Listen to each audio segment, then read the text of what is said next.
Okay जी, अस्सलाम वालेकुम। Lecture 116। अच्छा,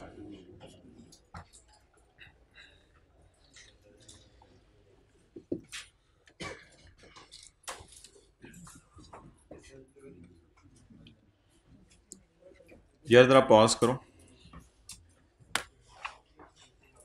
में थोड़ा टाइम लग रहा है, कोई मसला नहीं। पेज 318 निकालें बुक का। पास पेपर की दोनों एडजस्टमेंट डिस्कस करनी है भाई। जो काम दिया है वो मेरी इंशाल्लाह जिम्मेदारी, आप बिल्कुल परेशान ना हो। पास पेपर की दोनों एडजस्टमेंट्स मैंने डिस्कस करनी है। अच्छा, पेज 318 निकाल लें जी बुक का। एक कॉन्सेप्ट है बिल्कुल नया, एंड डेट इज, इसको चलाओ ना इसी को, debt is combination of contracts. अच्छा, debt is combination of contracts. अच्छा मोहतरम, लोगों ने एक काम शुरू किया हुआ था, स्टैंडर्ड ने उस काम को सख्ती से मना कर दिया। वो किधर आ रहा है, बुलाया उस बच्चे को जो आपके साथ बैठा होता है। कॉम्बिनेशन ऑफ कॉन्ट्रैक्ट, लोगों ने एक काम शुरू किया हुआ था, स्टैंडर्ड ने उस काम को सख्ती से मना कर दिया। लोग करते ये थे कि अपनी मर्जी से फिगर्स को मैनिपुलेट करते थे। क्या? सेलर को एक सन ग्लासेस बेचे 5,000 के और सेल बुक की 5,000 की, फिर थोड़ी देर बाद दूसरा कॉन्ट्रैक्ट किया और उसको हैंड्स फ्री बेच दिए 100 रुपए के। हालांकि आपको पता है कि हैंड्स फ्री 50 या 100 रुपए के नहीं मिलते, वो भी अच्छे 500-600 के मिलते थे, लेकिन क्योंकि आपने उससे सन ग्लासेस लिए हुए थे 5,000 के, इसलिए उसने इस वजह से आपको डिस्काउंट दे दिया। लेकिन उसने कॉन्ट्रैक्ट आपसे 2 किए। 9 बजे आपसे सन ग्लासेस का कॉन्ट्रैक्ट किया और उसकी सेल बुक की 5,000 पे, और फिर 10 बजे आपसे हैंड्स फ्री का कॉन्ट्रैक्ट किया और उसकी सिर्फ सेल बुक की 100 रुपए पे। हालांकि स्टैंडर्ड कहता है ये तुमने 2 नंबरी करने की कोशिश की है, ये एक पैकेज डील तुमने बनाई है। पहले कॉन्ट्रैक्ट को तुमने हाई प्राइस पे बुक कर दिया और दूसरे कॉन्ट्रैक्ट को तुमने जानबूझ के, ये 2 अलग अलग कॉन्ट्रैक्ट्स हैं तुम्हारे, मैं हुक्म दे रहा हूं इनको कंबाइन करो। कंबाइन करने के कॉन्सिक्वेंसेस क्या होंगे? 2 लाइंस बन जाएंगी। परफॉर्मेंस ऑब्लिगेशन, 2 परफॉर्मेंस ऑब्लिगेशन बन जाएगी। पहली सेल ऑफ सन ग्लासेस, दूसरी हैंड्स फ्री। और ट्रांजैक्शन प्राइस क्या होगी? ट्रांजैक्शन प्राइस 5,000 रुपया उधर से आया और 100 रुपया इधर से आया। 5,000 जमा 100 रुपया 5,100। ट्रांजैक्शन प्राइस 5,100 बन गई। 5,100 को दोनों की फेयर वैल्यूज के बेस पे अपोर्शन करें। तो लोग कॉन्ट्रैक्ट्स अलग अलग करते थे चीजों के। जैसे गाड़ी बेची, उसका कॉन्ट्रैक्ट अलग कर लिया, गाड़ी की सर्विस का कॉन्ट्रैक्ट अलग कर लिया, और गाड़ी महंगी बेच दी और सर्विस के अंदर डिस्काउंट ज्यादा दे दिया और सर्विस कम प्राइस पे बुक कर ली। तो किसी भी रीजन की वजह से लोग ऐसा करते थे, कोई भी रीजन हो उनकी, लोग ऐसा करते थे। ये करने से स्टैंडर्ड ने मना कर दिया। इसलिए स्टैंडर्ड ने हुक्म दिया, पेज 318 है बुक का, उस पर एग्जाम्पल्स नहीं दी हुई, एग्जाम्पल्स मैंने ये खुद बनाई है, ये भी आपको नोट्स में बांटूंगा। एन एंटिटी मस्ट, गुंजाइश नहीं है, must, an entity must combine, इतना सा तो आपकी बुक में लिखा हुआ है ना, इतना सा, ये भी। एन एंटिटी मस्ट कंबाइन 2 और मोर contracts entered into at or approximately near the same time with the same customer। Customer भी सेम होना चाहिए, टाइम भी करीब होना चाहिए, 2-3 दिन, 4 दिन, 10 दिन, 15 दिन के वक्फे से आप कर ले, कोई मसला नहीं। And treat them as a single contract if one or more of the following conditions are present. एक मिसाल लेते हैं जी।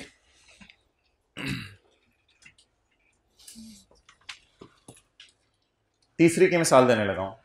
ये मिसाल है, इंशाल्लाह आपके पास अभी कॉपी होके आ जाएगी। अ सॉफ्टवेयर कंपनी एंटर्स, ये ना मैंने असल में कल रात को कोई 1-2 बजे बनाने शुरू किए चीजें, इनको मैं सही करके अपलोड करूंगा।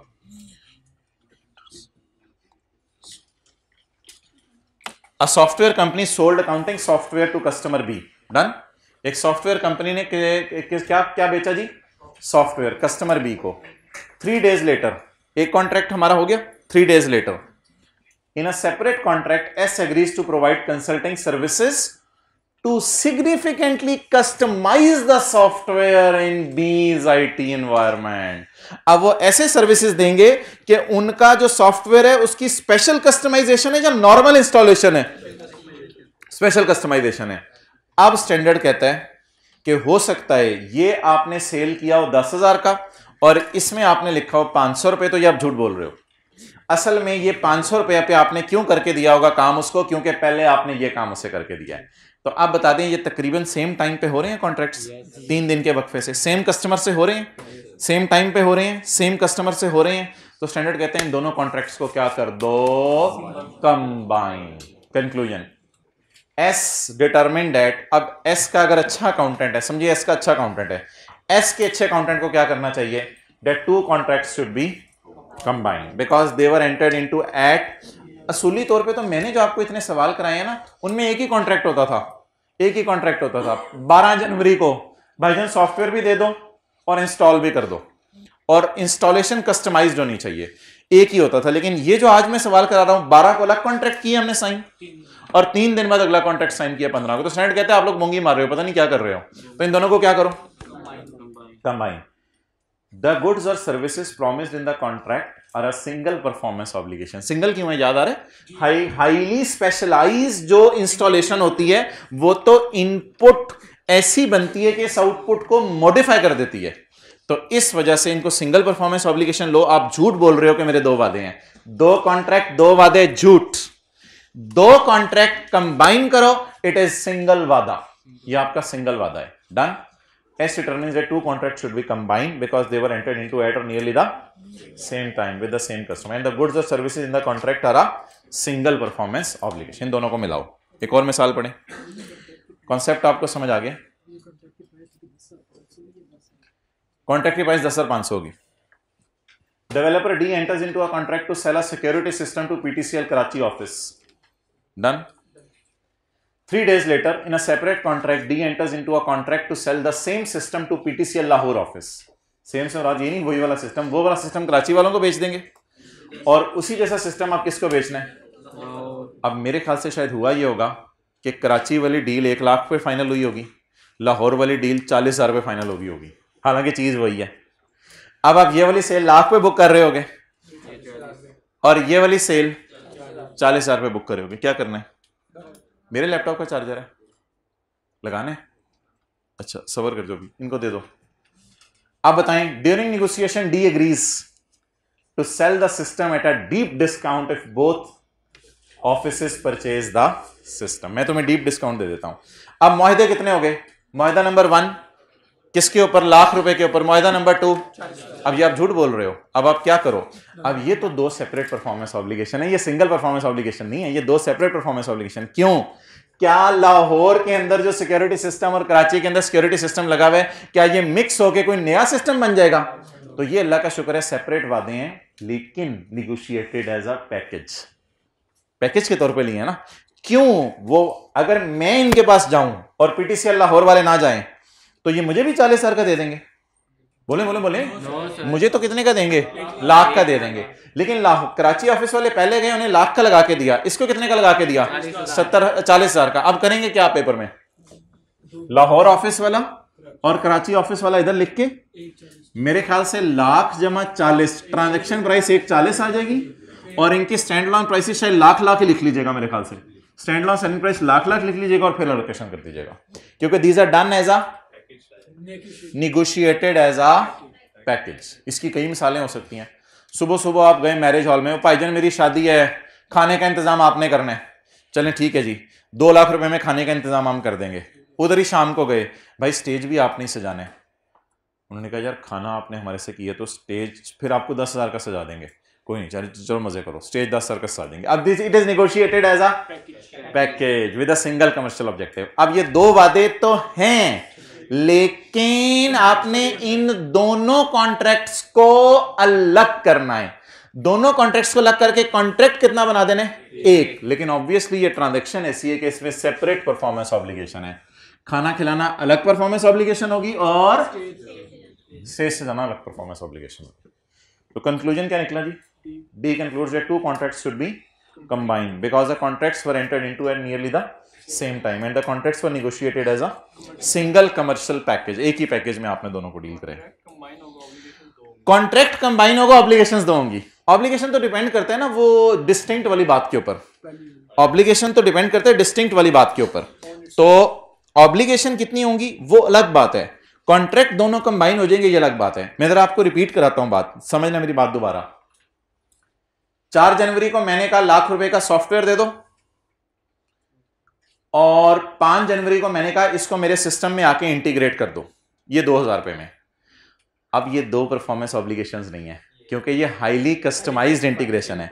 अब ये परफॉर्मेंस ऑब्लिगेशन तो एक है, दिखने में कॉन्ट्रैक्ट हमने दो नंबर बनाए हैं लोगों के लिए, 2 कॉन्ट्रैक्ट, इन 2 कॉन्ट्रैक्ट को कंबाइन करके एक कॉन्ट्रैक्ट कहेंगे। लेकिन इसमें मेरे ख्याल से प्राइस एलोकेशन का चक्कर नहीं पड़ेगा, क्योंकि इसमें परफॉर्मेंस ऑब्लिगेशन क्या है, सिंगल। लेकिन इसका नाम क्या रखेंगे, सिंगल कॉन्ट्रैक्ट या 2 सेपरेट कॉन्ट्रैक्ट, सिंगल कॉन्ट्रैक्ट। इधर आए, 2 वादे हैं, लाहौर में भी सिक्योरिटी सिस्टम लगा के देने, कराची में भी। कॉन्ट्रैक्ट कितने हैं, लीगली 2 कॉन्ट्रैक्ट हैं। IFRS 15 कहते हैं दोनों को एक ही फाइल में लगा दो। कितने कॉन्ट्रैक्ट बन गए, एक। लेकिन वो डिस्टिंक्ट है या इनडिस्टिंक्ट है, वो वाला सवाल आप पुराने तरीके से सोच लें। ये दोनों सिक्योरिटी सिस्टम आपस में जुड़ के कोई नया आउटपुट देंगे या ये अलग खुद आउटपुट्स हैं, तो ये दोनों क्या होंगे, डिस्टिंक्ट। तो यहां परफॉर्मेंस ऑब्लिगेशंस कितनी आ जाएंगी, 2। तो क्यों फिर इसको हमने कंबाइन क्यों किया, because it is negotiated as a package. और तीसरी और आसान सी example, a marriage hall enters into a contract for a seminar to be held by PTCL for foreign clients in November। तो PTCL ने कहा मेरे फॉरेन क्लाइंट्स कुछ आ रहे हैं नवंबर में, मैंने उनके लिए सेमिनार करना है, कोई नई सर्विस इंट्रोड्यूस करा रहा हूं। 3 days later, marriage hall entered into a separate contract for a seminar to be held by PTCL for local clients to be held in December। The consideration of this contract, ये line जरा important है, the consideration of this contract, इस contract की price depends on the performance of first. मैं जरा देखूंगा कि तुम इसमें कैसा खाना खिलाते हो, कैसे अरेंजमेंट्स करते हो, उसके मुताबिक मैं इसकी प्राइस फिर तुम्हें दूंगा। तो obviously it is just like a package deal, ये भी एक पैकेज डील टाइप हो रही है। तो इन दोनों कॉन्ट्रैक्ट्स को आप झूठ बोल रहे हैं, ये अलग अलग हैं। ये दोनों कॉन्ट्रैक्ट्स क्या हैं, बिल्कुल एक कॉन्ट्रैक्ट है। हाँ, इसमें परफॉर्मेंस ऑब्लिगेशन डिफरेंट हो सकती हैं, क्योंकि मेरे ख्याल से दोनों इवेंट्स ऐसे हैं कि वो दोनों मिलके कोई अलग आउटपुट नहीं बना रहे, बल्कि दोनों इवेंट खुद एक अलग आउटपुट है। तो इसके अंदर परफॉर्मेंस ऑब्लिगेशन एक है, परफॉर्मेंस ऑब्लिगेशन एक इसके अंदर थी, इसमें परफॉर्मेंस ऑब्लिगेशन कितनी होगी, 2। Marriage hall concludes that, marriage hall का अकाउंटेंट अच्छा है, अब वो क्या IFRS 15 लगाते हुए क्या कंक्लूड करेगा, that 2 contracts should be combined because the contracts were entered into at nearly the same time and the consideration of one contract depends on the performance of other contract। तो यार मेरे ख्याल से ये न्यूमेरिकल शोमेरिकल में नहीं आ सकता, आ भी जाए तो आपको मैंने समझा दिया। ये थ्योरी का सवाल ज्यादा आ सकता है कि किन सूरतों में कॉन्ट्रैक्ट कंबाइन होगा MCQs में और किन में नहीं होगा। तो ये 3 अल्फाज आप याद करें। Number 1, negotiated as a package, consideration to be paid in one contract depend on the price or performance of other contract। इस कॉन्ट्रैक्ट की प्राइस डिपेंड करेगी तुम मेरा ये वाला फंक्शन कैसा करा के दोगे, और in the end there is a single performance obligation. तो ये 3 मिसालें हैं, अगर ये आ गई तो इन कॉन्ट्रैक्ट्स को लीगली 2 कॉन्ट्रैक्ट्स कहेंगे हम as per court of Pakistan, but as per IFRS 15 इनको क्या कहा जाएगा। चलें ये 3 लफ्ज याद करें, negotiated as a package, depends on the price or performance of other contract, or it is a single performance obligation। अच्छा, IFRS के लिए अब हमें कुछ ज़्यादा मेहनत नहीं करनी पड़ेगी, क्योंकि जो मेन मेहनत वाला काम था वो मैंने कर लिया। 1-2 स्टैंडर्ड में मैं आपको सैंपल बेस पे ना IFRS के पैरास खोल के दिखा दूंगा, या आपको भी मैं सफ़ा बांट रहा हूँ। तो इसमें मैंने ये वाला पेज डाल दिया, जिसकी वजह से अब मुझे और आपको ज़्यादा बैठना नहीं पड़ेगा। इसमें जो येलो वाले हाईलाइटेड है ना हर स्टैंडर्ड के, ये ज़रा ज़्यादा इंपॉर्टेंट है, ये आपको पता होने चाहिए ज़रूर। हर स्टैंडर्ड में कुछ येलो वाली चीज़ें हैं, रिसर्च की एग्जांपल्स, डेवलपमेंट की एग्जांपल्स, डेवलपमेंट का क्राइटेरिया, ये चीज़ें आपको ज़रूर पता होनी चाहिए हर स्टैंडर्ड में। IS 10 में नॉन एडजस्टिंग की एग्जांपल्स दी हुई हैं स्टैंडर्ड में। IS 37 में ये वाले पैरास मेरी नज़र में ज़्यादा इंपॉर्टेंट है। रीस्ट्रक्चरिंग नहीं, यहाँ वो क्या लिखना था हमने, ये कुछ, ये रीस्ट्रक्चरिंग था नहीं, ये रीस्ट्रक्चरिंग था, और फिर ये रीइंबर्समेंट था, यहाँ रीइंबर्समेंट लिखना था। चलें ठीक है, वो आएगा, नोट सही कर लीजिएगा, अपलोड सही करूँगा। ये रीइंबर्समेंट था। आगे बुक के पेज नंबर लिख दिए, ताकि बुक के पेज नंबर अगर आपके सामने हो तो अब आपने करना क्या है, घर में जब आपने स्टैंडर्ड तैयार कर लिया बुक से, क्योंकि हमने तो बुक से पढ़ा हुआ है, बुक से तैयार करने के बाद आपने फिर स्टैंडर्ड खोलना है, और स्टैंडर्ड खोल के ये वाले पैरास ढूंढ लेने हैं कहाँ पे अवेलेबल है। टाइम हुआ तो सारे ढूंढ लीजिएगा, लेकिन कम से कम ये येलो वाले ज्यादा इंपॉर्टेंट है, ये जरूर ढूंढ लीजिएगा। जैसे आज हम IFRS 15 कर रहे हैं, तो कॉन्ट्रैक्ट आइडेंटिफाई करने की आपको पता है 5 शराइत थी। कॉम्बिनेशन ऑफ कॉन्ट्रैक्ट अभी मैंने आपको पढ़ाया है। ये 3 बातें अगर आपको भूल रही हो तो para 17 performance obligation satisfied over time, उसकी 3 बातें थी, पैरा नंबर 35, और पैरा 95, 96, 97, 98 कल किया था contract cost, direct material, direct labour और वो सारी चीजें। तो ये जरा ज्यादा इंपॉर्टेंट है, आगे इनके पेज नंबर भी लिखनी है। And so on. IAS 41, IFRS 8 में तो स्टैंडर्ड की जरूरत पड़ेगी, डिस्क्लोजर वगैरह और लिस्टें वगैरह। चलें, इसको फिर भी स्टैंडर्ड इंशाल्लाह खोल के हम देखेंगे अगली क्लास में। Almost the work is done 90%। चलो भाई आ जाओ अब वापस जी। स्टैंडर्ड के, हाँ जी बिल्कुल बिल्कुल, स्टैंडर्ड के जो स्टिकी नोट्स लगाएंगे उसके ऊपर आप लिख सकते हैं examples of research, example of development, कोई मसला नहीं, आउटर कॉलम में लिख सकते हैं स्टिकी नोट लगा के। जी बिल्कुल लिख सकते हैं। अच्छा यार, अब नोट्स आने में मादरत, थोड़ी देर लगी है, ज़्यादा सफ़े थे, तो आज के नोट्स का पेज नंबर 4 मैं खोल रहा हूँ। कॉन्ट्रैक्ट कॉस्ट्स, ये सवाल ज़रा पढ़ लेते हैं। N entity enters into a service contract. कल हम क्या बना के दे रहे थे यार, एसी चलाओ, हाँ चला दिए। कल हम क्या बना के दे रहे थे, इस्लामाबाद स्टॉक एक्सचेंज बना के दे रहे थे, और कल जमादार की सर्विस के लिए वाइपर खरीदने वाली मिसाल भी दी थी, याद आ रहा है। Contract cost, cost to obtain, cost to fulfil. An entity enters into a service contract to manage a customer's information technology data. हमने नेस्ले वालों को कहा है कि हम आईटी जानते हैं, हम आपका टेक्नोलॉजी डाटा हैंडल करते हैं 5 साल के लिए। तो मेरे ख्याल से ये पीओ सेटिस्फाइड ओवर टाइम बनेगा, बिकॉज जैसे जैसे मैं सर्विस देता रहूंगा वो बंदा सर्विस कंज्यूम करता रहेगा, तो ये पीओ सेटिस्फाइड ओवर टाइम बनेगा। The contract is renewable for subsequent 1 year period. Contract एक साल के लिए रिन्यू हो सकता है। The average customer term is 7 years। इसका मतलब है 5 साल ओरिजिनल कॉन्ट्रैक्ट है, एक साल रिन्यू का, टोटल रेवेन्यू टोटल 7 साल बने। Before providing the service provide करने से पहले हम घर में तैयारी करेंगे। हम आईटी फर्म है, हम घर में तैयारी करेंगे। The entity designs and builds a technology platform, यानी कोडिंग वगैरह, फॉर एंटिटीज इंटरनल यूज के लिए, that interfaces with customer system. यानी हम होमवर्क करेंगे कि हमारे सिस्टम में क्या क्या चीजें होंगी तो दूसरे का सिस्टम पकड़ सकेगा। जैसे आप लोगों ने अक्सर देखा होगा, इंटरनेट आपका ना चल रहा हो तो वो लोग आपको कहते हैं सर आप अलाउ करें हम आपकी स्क्रीन को एक्सेस कर लें। किसी ने कभी सुना ये?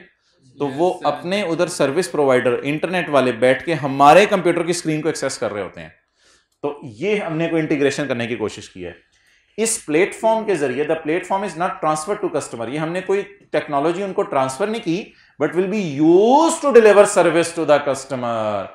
ये हमने उसको जो सफाई करने के लिए स्वीप खरीदा है उसे बेच नहीं दिया, ये स्वीप हम इस्तेमाल करते रहेंगे उसकी सफाई करने के लिए, उसे बेचा नहीं है। ऑब्वियसली तो यही स्वीप जैसे हम इस्तेमाल करते हैं सफाई करने के लिए। The initial cost incurred is as follows: designing services, hardware, software and migrate shift करना, and testing of data centre. अब आप मुझे बता दें इनमें से कौन सी चीजें मेरे साथ हमेशा के लिए आ गई हैं और कौन सी चीजें इस प्रोजेक्ट में स्पेसिफिकली हेल्प करेंगी। मेरे ख्याल से हार्डवेयर पे IAS 16 लगेगा, और वो जितना इस कॉन्ट्रैक्ट में यूज होगा, याद आ रहा है कल वाली प्लांट की मिसाल, हार्डवेयर पे क्या लगेगा IAS 16, और वो जितना इस कॉन्ट्रैक्ट में यूज होगा उसकी डेप्रिसिएशन इस कॉन्ट्रैक्ट में जाएगी कल के प्लांट की तरह, और सॉफ्टवेयर जितना इस कॉन्ट्रैक्ट में यूज होगा वो इसके मुताबिक अमोर्टाइज होगा। लेकिन मेरे ख्याल से डिजाइनिंग और टेस्टिंग ऑफ डाटा ये वाहिद इस कॉन्ट्रैक्ट से रिलेट कर रहा है। अब बता दें कॉन्ट्रैक्ट कॉस्ट्स में क्या क्या चीजें जाएंगी? 4। ये पूरा, इसकी डेप्रिसिएशन, ये पूरा। लेकिन ये जो दोनों पूरे जाएंगे ना, ये पूरे जाकर पहले साल ही खर्चा बुक नहीं हो जाएंगे, इनको हम परसेंटेज ऑफ कंप्लीशन से गुजार के आहिस्ता आहिस्ता खर्चे में बुक करेंगे, जैसे कल वाले सवाल में किया। Design services recognised as and amortised over. Migration and testing of data centre recognized as a asset and amortized over 7 years। और hardware cost accounted for under IS 16 और software cost accounted for as per IS 38। तो ये हमने कल किताब में कहाँ पढ़ा था, खोलिएगा जरा कॉन्ट्रैक्ट कॉस्ट वाला। 346। चलें जी, बस आपके सबर का इम्तिहान खत्म हो रहा है, अब न्यूमेरिकल शुरू करने लगे हैं। 346।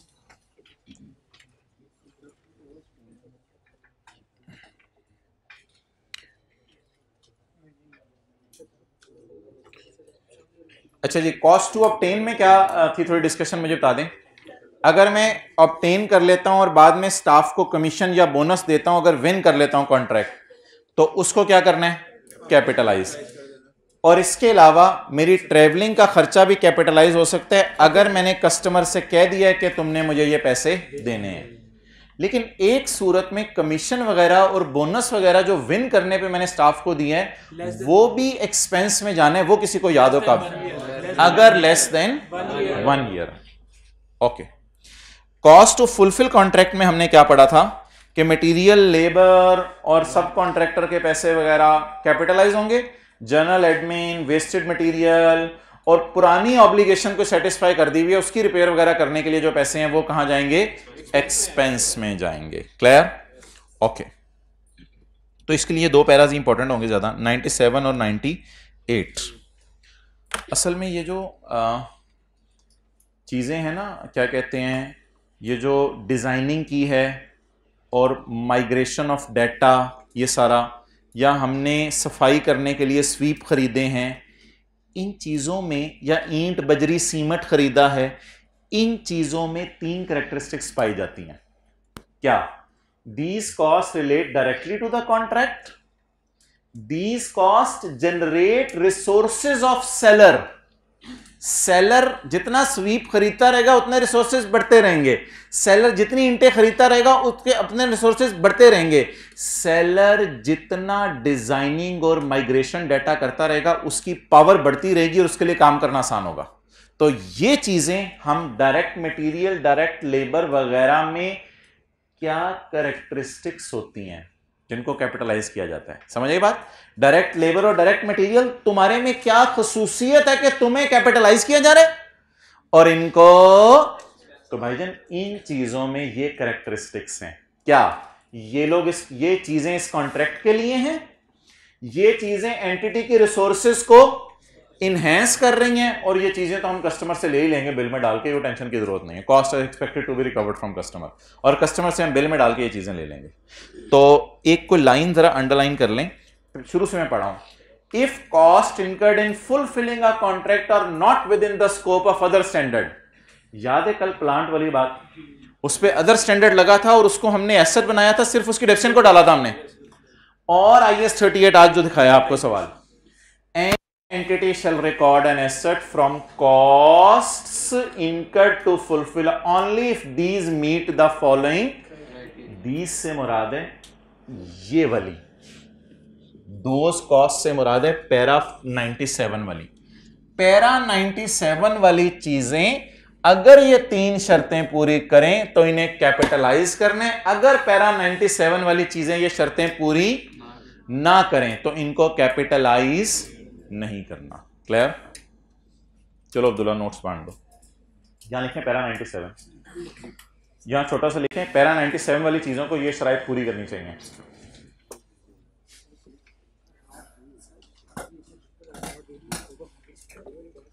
ये वाली बात बताएं, कौन बताएगा? अगर चीजें किसी और स्टैंडर्ड के स्कोप में हैं तो उनको स्टैंडर्ड के मुताबिक डील कराओ। कल हमने क्या खरीदा था? प्लांट पूरे की कॉस्ट को डाल दिया था ईंट बजरी सीमेंट की तरह, या सिर्फ उसकी डेप्रिसिएशन को? ये बात है कि अगर आपने प्रोजेक्ट के लिए प्लांट खरीदा, क्रेन खरीदी, बड़े बड़े आपने ट्रक खरीदे, तो क्या ये आपको उस प्रोजेक्ट में हेल्प करेंगे या हमेशा हेल्प करेंगे? तो फिर उनको उस स्टैंडर्ड के मुताबिक सिर्फ उनकी डेप्रिसिएशन हमने डाली थी या पूरी पूरी कॉस्टें डाल दी थी? ये बात है। असल में उनको वो वाला स्टैंडर्ड डील कर रहे, तो पूरे प्लांट की कॉस्ट को बिल्डिंग की कॉस्ट में डाला था या प्लांट की सिर्फ डिप्रिसिएशन को? ये बात लिखी हुई। IS2 की भी कोई मिसाल देख लेंगे। कोई मिसाल फिर ऐसा होता है कि IS2 में आप चीज़ बना के रख लेते हैं, उसको बेचते नहीं है, वो फिर बना के रख लें अपने पास, कल आपको जब कभी ज़रूरत पड़ी बेच देंगे। तो इसकी मिसाल लिखें IS16 की, कल प्लांट की डिप्रिसिएशन इसमें डाली थी। अच्छा, अब आप मुझे इसके दो सवाल बताएं।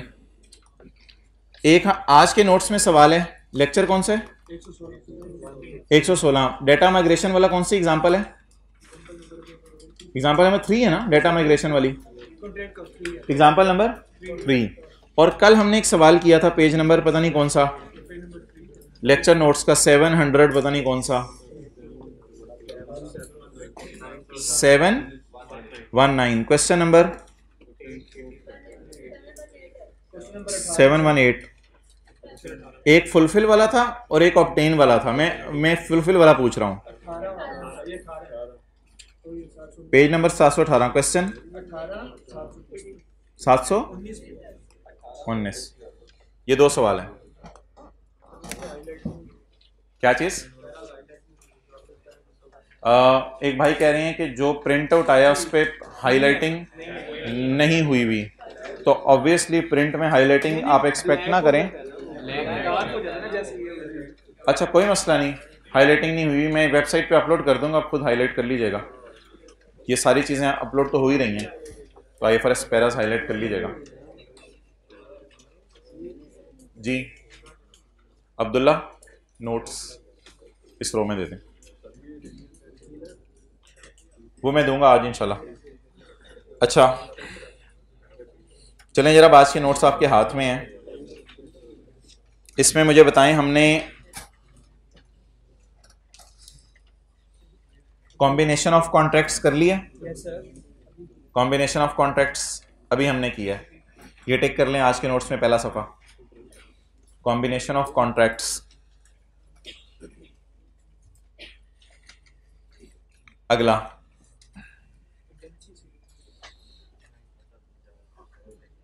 एग्जाम्पल नंबर 3 किया हमने।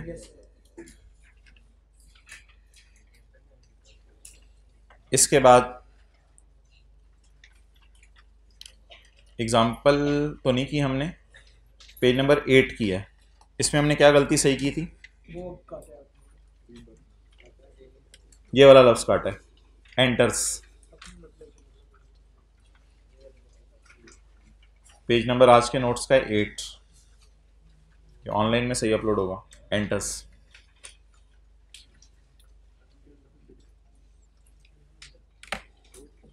ओके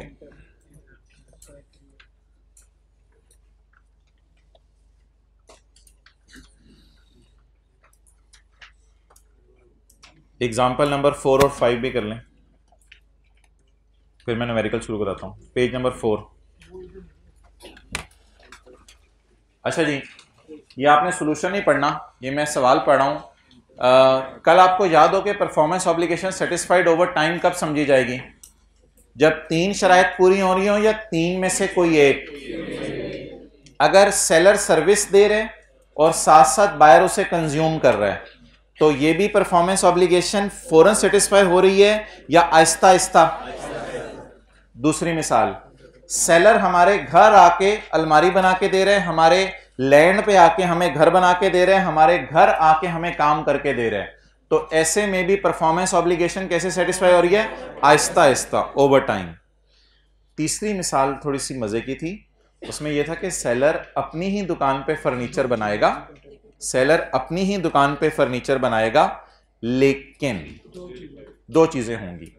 एक तो कॉन्ट्रैक्ट में हम लिख देंगे कि तुम किसी को बेचना ना, या वो चीज ही ऐसी होगी कि वो किसी को बेच नहीं सकेगा, ऐसी कॉम्प्लिकेटेड चीज बनवा रहे होंगे जो हमारे इस्तेमाल की होगी। और दूसरी शर्त, अगर मैं, सेलर नहीं, अगर मैं कॉन्ट्रैक्ट क्या करूं? कैंसल, तो मैं उसे क्या पे करूंगा? जितना अधूरा काम है उसके भी पैसे पे करूंगा। तो ये बात ना,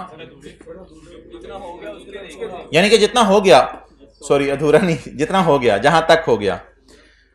तो ये पीओ सेटिस्फाइड ओवर टाइम में तीसरा पॉइंट है। आज वाले नोट्स में मैंने दोबारा डाले, पेज नंबर 1 पे। The asset has no use for seller.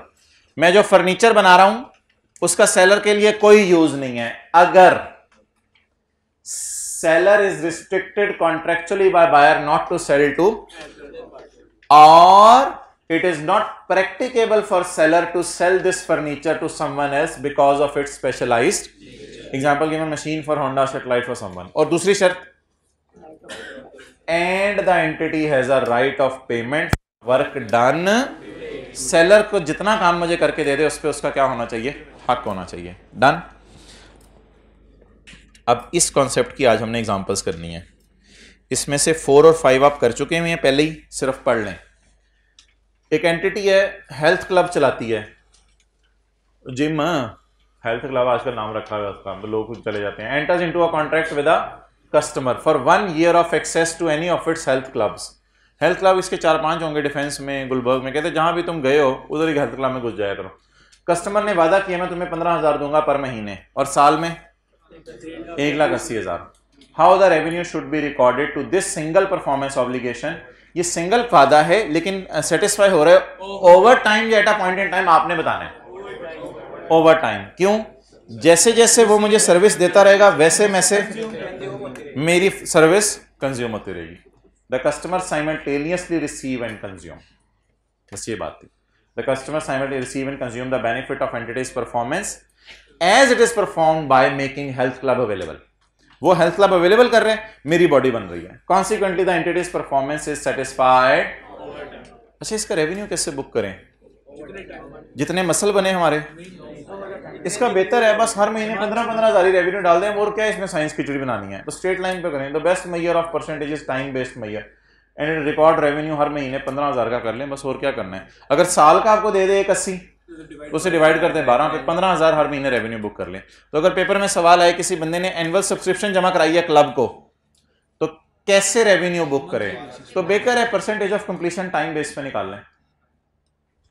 Percentage of completion को अंडरलाइन करें, किस बेस पे निकाल लें? टाइम बेस पे। ये 3 चीजें मैं अपलोड करते हुए भी अंडरलाइन कर दूंगा। Percentage of completion time base पे निकाले।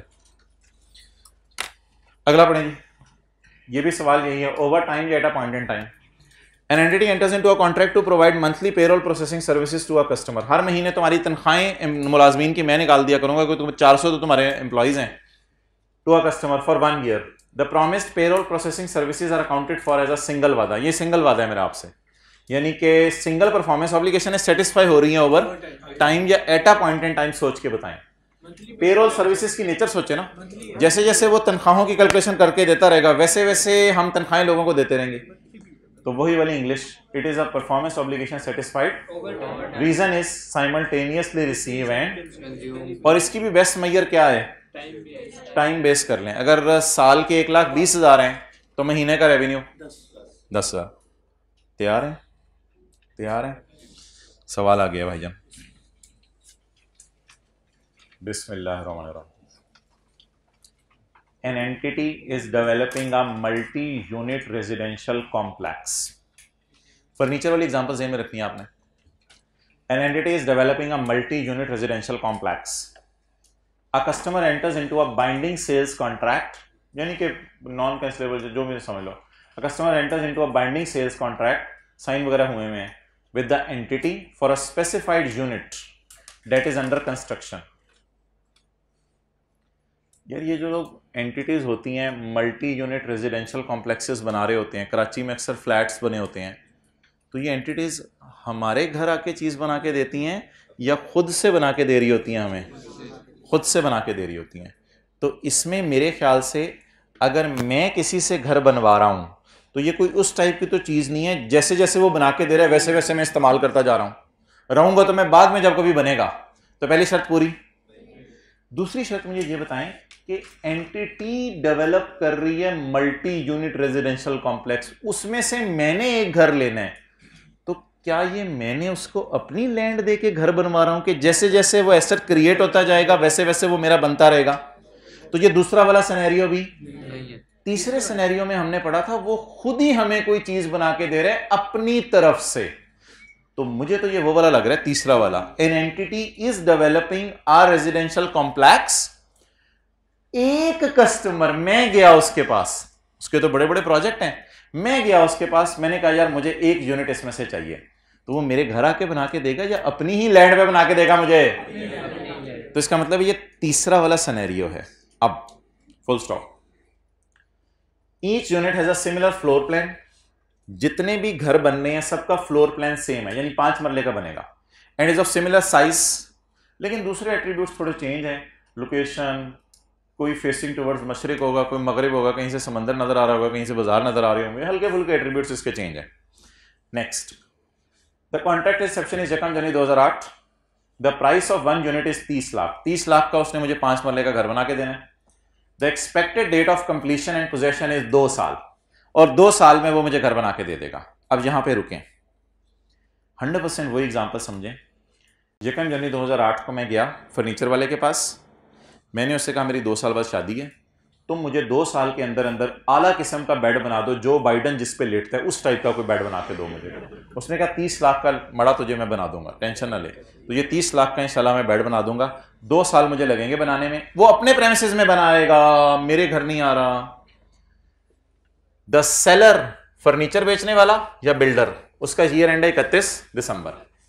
31 दिसंबर 8 को मैंने उससे जाके पूछा पहले साल के एंड पे, यार मेरा फर्नीचर कितना बन गया है? कहते हैं 60% बन गया, टांगे रह गई हैं लगने वाली, और पीछे जो है वो टेक लगाने वाला हिस्सा रह गया, बाकी लेटने वाला काम ये है, बाकी वो वाला रह गया है। नेक्स्ट, और या मेरा जो घर बन रहा था, मैंने उससे पूछा, उसने कहा भाईजान 5 में से 2-3 कमरे बन गए, 60% काम मुकम्मल हो गया। अब मसला पता क्या आएगा? मतलब मसला क्या आएगा कि सवाल में हमने नीचे पढ़ के देखना है कि सेलर 31 दिसंबर 8 पे खड़े होके, कॉन्ट्रैक्ट कब शुरू है, डिलीवरी कब है, 31 दिसंबर 9, 2 साल बाद, दरमियान में एक ईयर एंड आएगा, कौन सा, 31 दिसंबर 8 पे खड़े होके अगर तो पीओ सेटिस्फाइड ओवर टाइम हुई तो फिर तो वो 60% रेवेन्यू बुक करेगा, लेकिन अगर पीओ सेटिस्फाइड ओवर टाइम वाला सिनेरियो ना हुआ तो फिर वो रेवेन्यू बुक करेगा when the performance obligation is satisfied, and in that case performance obligation will be satisfied on 31 दिसंबर 2009। तो डिपेंड, अब मैंने सवाल के नीचे से ना इन कॉन्ट्रैक्ट की टर्म्स को ऐसे ऐसे पढ़ना है कि मुझे पता चले कि कॉन्ट्रैक्ट की पीओ ओवर टाइम सेटिस्फाई हो रही है या एटा, और अगर ओवर टाइम सेटिस्फाई हो रही है तो मैं 60% को गले लगाऊंगा, और अगर eight a point in time satisfy हो रही है तो मैं 60% को लिफ्ट नहीं कराऊंगा, और सारा रेवेन्यू सेलर मुझे तब बुक करेगा अपनी किताबों में जब मुझे बनाकर दे देगा। ठीक है, क्लियर होगी ये बात? अच्छा, ये लोग अक्सर लोग जाके थोड़े बहुत पैसे पकड़ा देते हैं सेलर को कि यार 3 महीने 4 महीने में मुझे गाड़ी बना के दे दो। अक्सर आपने सुना होगा गाड़ियों के लिए एडवांस हैं, और कई एडवांसेस खड़े हुए हैं, बेचारे लोग गाड़ियां नहीं बना के दे रहे। ये कौन सी कैटेगरी में आते होंगे? ये गाड़ी का रेवेन्यू कब बुक करते होंगे?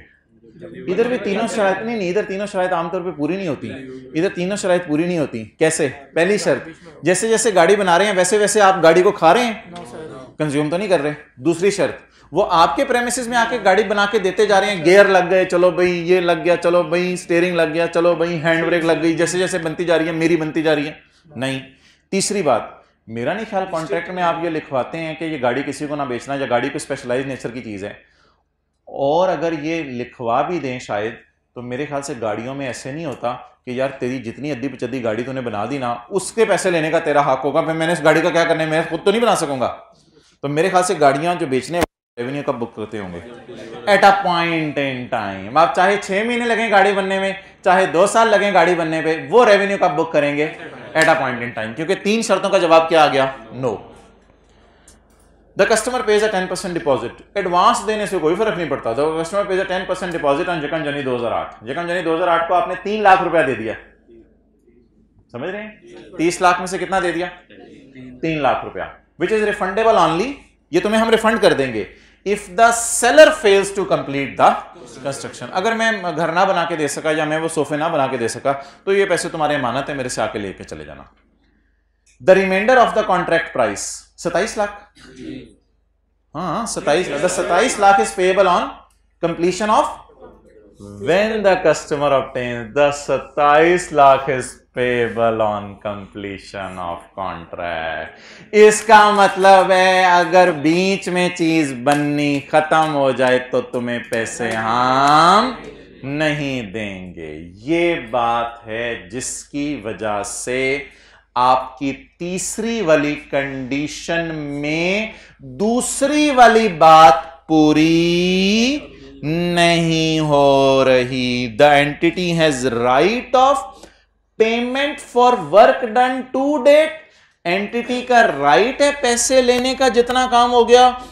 सवाल कहता है नहीं नहीं नहीं नहीं नहीं नहीं नहीं नहीं नहीं, the remainder price is payable upon completion.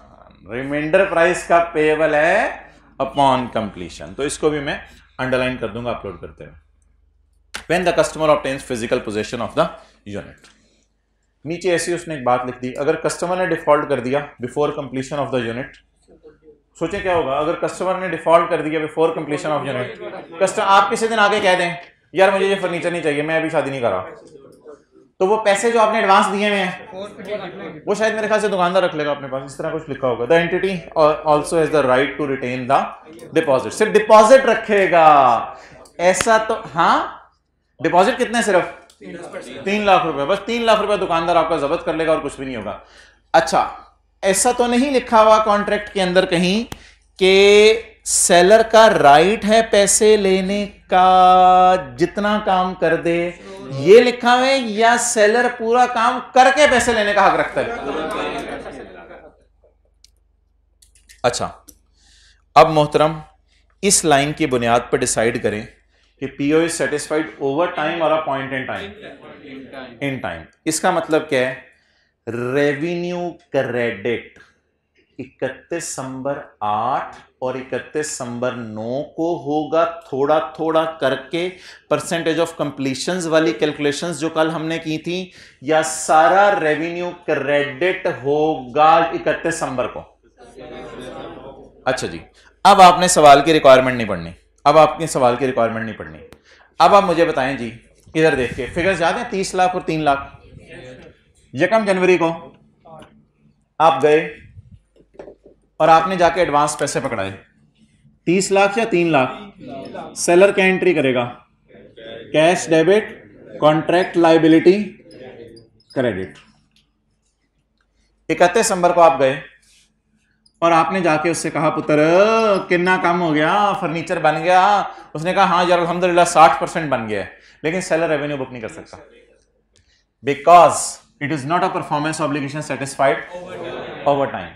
31 दिसंबर 9 को आप गए और आपने कहा भाईजान फर्नीचर तैयार है जी, भाईजान लेके चले जाएं। सेलर क्या एंट्री करे, the remainder price is payable on completion. बोले बोले बोले, कैश डेबिट, बोले बोले बोले बोले कितना, कॉन्ट्रैक्ट लायबिलिटी डेबिट और revenue it is credited eight a point in time. कितना, पूरा 6 सिफरे डाले हैं मैंने, इधर 5 सिफर डाले थे इधर क्योंकि ये 10% था। अच्छा कॉन्ट्रैक्ट लायबिलिटी कितने परसेंट पैसा उससे लेना है आप, 90% पैसा उससे लेना है। वो कितना बना, 27 लाख। क्यों नहीं उसने एंट्री की 31 दिसंबर को, क्योंकि रेवेन्यू का बुक कौन है, सबर। यार अगर वो मुझे 1 मार्च को फोन करके कहे सर मैं किसी और को बेचने लगा हूं वो चीज, सॉरी सर माजरत मैं किसी और को चीज बेचने लगा हूं, 1 मार्च को मुझे उसका फोन आ जाए, ओ इधर देखो यार 1 मार्च को उसका फोन आ जाए मैं किसी और को बेचने लगा हूं, जल्दी जल्दी जल्दी एंट्रीज करवाएं। 3 लाख वापस कर देंगे, 3 लाख क्या कर देंगे, the customer pays 10% deposit refundable only if the entity fails to complete the. अब ये बिल्कुल एक अलग बातें हैं जो मैं आपसे जनरल नॉलेज की बुनियाद पे पूछ रहा हूं। अल्लाह का शुक्र है आपका इतना नॉलेज है। वो जो स्टैंडर्ड का कॉन्सेप्ट है वो मैंने आपको करा दिया हुआ है। स्टैंडर्ड का क्या कॉन्सेप्ट है, स्टैंडर्ड का क्या कॉन्सेप्ट है, स्टैंडर्ड कहता है ओ भाईजान बस ये देख लो ओवर टाइम बुक करना है या at a point in time, बस ये देख लो। ये देखने के बाद स्टैंडर्ड का कॉन्सेप्ट खत्म। अब आप अपने आप को जहन में रख के सोचें, आपने एडवांस पकड़ाया और अल्लाह का शुक्र है चीजें ले ली, तो आप इतने पैसे इस दिन दे देंगे, 27 लाख इस दिन दे देंगे और सेलर इस दिन रेवेन्यू बुक कर लेगा। अब एक और सवाल मैंने आपसे पूछा खुद वैसे ही कि यार आप उसके पास गए, आपने उससे कहा यार वो चीज़ें बन रही हैं, यकम मार्च को उसने, वैसे ही मुलाकात होगी कहीं, यकम मार्च उसने कहा यार चीज़ सॉरी यार मैंने आपको बेचनी थी लेकिन मुझे कोई और ग्राहक मिल गया, मैं आपको नहीं बेच रहा। आपने कहा ये क्या तरीका है? उसने कहा पैसे रिफंड ले लो मेरे से, इट इज़ रिफंडेबल। और प्रैक्टिकली सोचें हाँ होगा क्या, आप लड़ेंगे उससे, यार मैंने तुझे ऑर्डर किया हुआ 1 जनवरी का, 1 मार्च आ गया, चीज़ें बना मेरे लिए, तो वो कहेगा यार मैं नहीं बना रहा, मैंने किसी और को देनी है। अब आप उधर लड़के क्या कहेंगे उसे, सिर्फ मेरे पैसे वापस कर।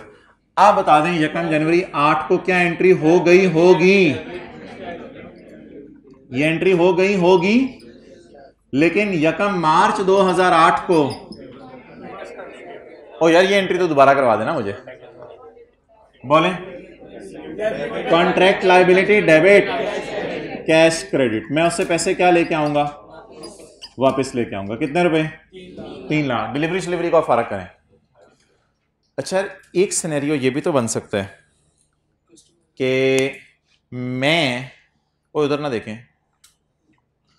31 दिसंबर 9 को उसका फोन आए।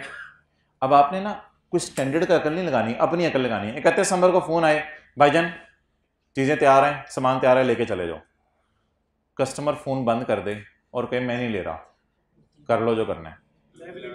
आपने फोन करे, आपने कहा ओ भाईजान प्लीज प्लीज प्लीज यार मुझे नहीं चाहिए। सेलर को तो तप चढ़ गई। सेलर ने कहा ये क्या तरीका है, अब तुम्हें चीजें नहीं चाहिए? नहीं नहीं नहीं मुझे नहीं चाहिए। सेलर आपको आपका एडवांस वापस करेगा? नहीं। फर्नीचर तो सादा किसी को बेच देगा, वो घर है किसी को बेच देगा, पूरे फ्लोर के अंदर कोई एक घर है कोई किसी और को बेच देगा। लेकिन आपको क्या कहेगा कि पुत्र अब मैं आपका, इधर सेलर ने क्या बोंगी मारी थी? सेलर ने बोंगी मारी थी कि मैं जो है चीज किसी और को बेचने लगा हूं, तो आप पैसे वापस ले लें। 31 दिसंबर 9 को जाके आप बोंगे ने क्या बोंगी मारी कि मैंने, मुझे चीज नहीं चाहिए। अब अगर मुझे चीज नहीं चाहिए तो सेलर क्या कहेगा? तेरा रिफंड मैं वापस नहीं करूंगा। If the customer defaults on the contract, समझ आ रही है line? If the customer defaults on the contract before completion of unit, the entity only has the right to, entity ने फिर क्या रखना है अपने पास? हम एंट्रीज करा दें। 1 जनवरी को क्या हुई होगी?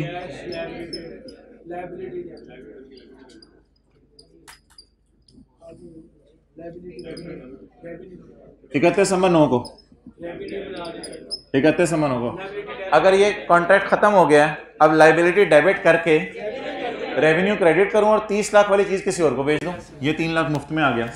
कॉन्ट्रैक्ट लाइबिलिटी डेबिट और रेवेन्यू क्रेडिट, अब वापस नहीं करने पैसे। रेवेन्यू कितने से? 3 लाख से। तो नोट करने की जरूरत नहीं है, नहीं इधर इनकम नहीं, रेवेन्यू में बुक करो। अच्छा नोट करने की जरूरत नहीं है, इधर देखें। अच्छा एंट्री उल्टी हुई है नोट्स में, वो मैं सही कर देता हूं, उल्टी को सही कर लेते हैं। पहली एंट्री सब में यही होगी, एंट्री इन 1 2 3 सब में यही होगी। फिर दूसरे में ये एंट्री होगी पहले सिनेरियो में, और दूसरे सिनेरियो में ये एंट्री। सही एंट्रीज नहीं है यार, ये नहीं दूसरे बैंक वाली क्रेडिट हो गया। किस वाली में? इस वाली में मसला है। क्या मसला है? अमाउंट्स ऊपर नीचे नहीं है। अच्छा अच्छा अच्छा अच्छा, डेबिट क्या होने? Contract liability. इसको थोड़ा सा खींच के इधर ले जाएं।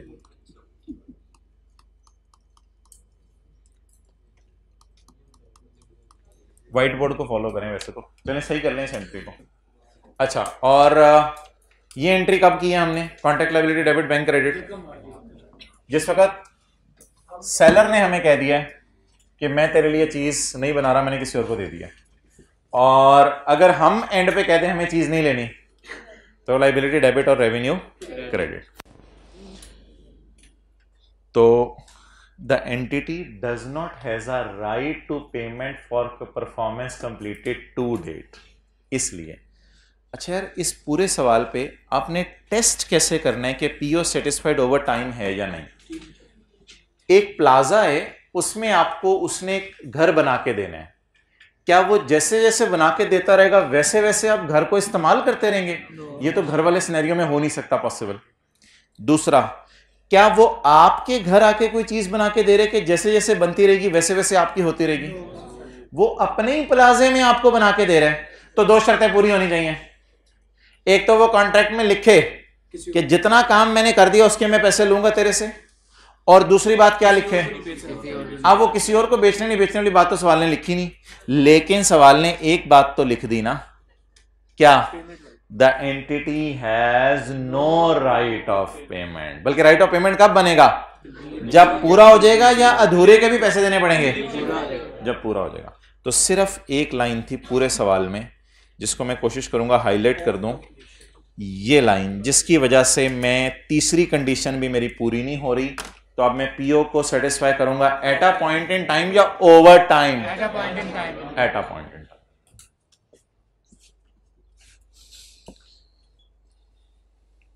रिक्वायरमेंट्स पढ़ेंगी, general entries for all of the following independent scenario. The unit is completed, किस दिन हुआ होगा वैसे, 31/12/9 को, and the possession is transferred on due. अगर हमने उसे चीज बेच दी है तो फिर हम क्या बुक कर लें आज, पूरा 30 लाख, पूरा 30 lakh revenue. The seller allocated the unit to another customer, seller ने किसी और कस्टमर को दे दिया ये यूनिट, तो सेलर बेचारे को पैसे क्या करने पड़ेंगे, and the seller completes the unit, उसने मुझे फर्नीचर बना के दे दिए, बट मैं एंकी फेंकी करने लग गया हूं, मुझे शायद कोई और फर्नीचर पसंद आ गया, तो मैं उसे कह रहा हूं मैं पैसे नहीं दूंगा। And the entity plans to sell the unit to another customer, और सेलर का भी इरादा है कि किसको बेच देगा। अब जब किसी और को बेचेगा तो कैश डेबिट रेवेन्यू क्रेडिट कर ले पूरे 30 लाख से, वो फिर अलग चीज है।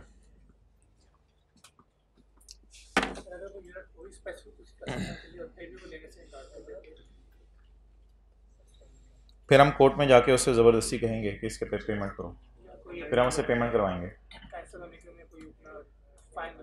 वो तो फिर फाइन पे करके खत्म कर दो। ओके, अच्छा जी, अब इसको अगर ये सवाल आ जाए पेपर में कि PO is satisfied over time, यानी कि ऐसी लाइनें लिखी होती, फिर कैसे सवाल सॉल्व होता, फिर कैसे सवाल सॉल्व होता। बिस्मिल्लाहिर्रहमानिर्रहीम। Assume in question, in example number 6, PO is, हालांकि है नहीं सवाल में, डाटा नहीं है, PO is satisfied over time, तो फिर कैसे एंट्रीज होती, मैंने तो नहीं की हुई। हिम्मत 1 जनवरी 8 को cash debit contract liability credit जी। वैसे तो मैं लंबा काम कर रहा हूं, आसान काम भी हो सकता था।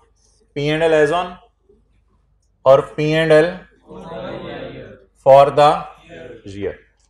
अच्छा जी, 31 दिसंबर 8 को परसेंटेज ऑफ कंप्लीशन 60% और 31 दिसंबर 9 को 100%।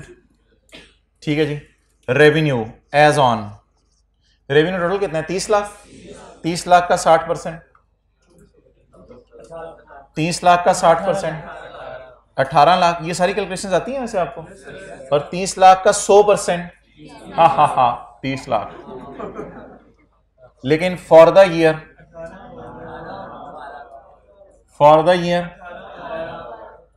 18 लाख और 12 लाख। आप बता दें 31 दिसंबर 8 को कितना रेवेन्यू बुक करूं, 18 लाख।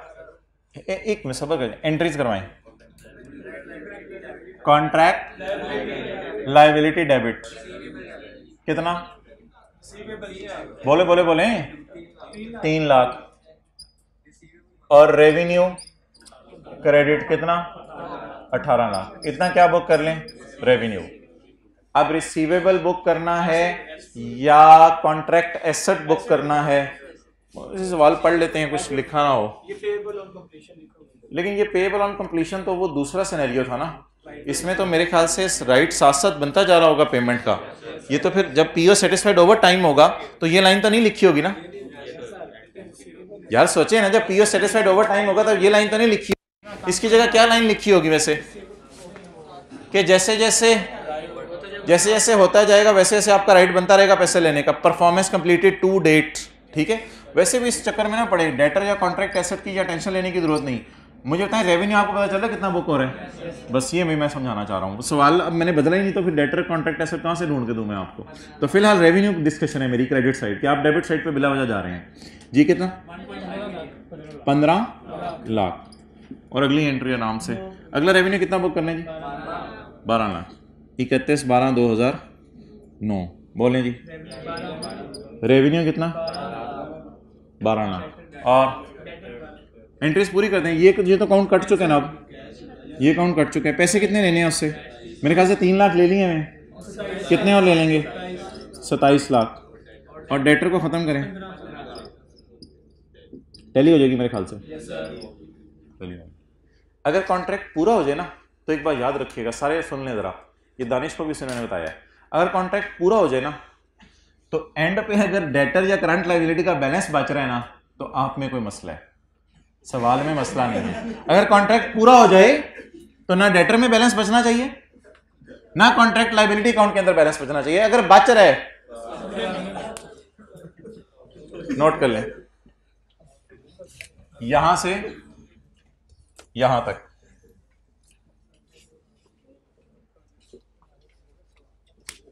लेकिन हमने assumption क्या ली है?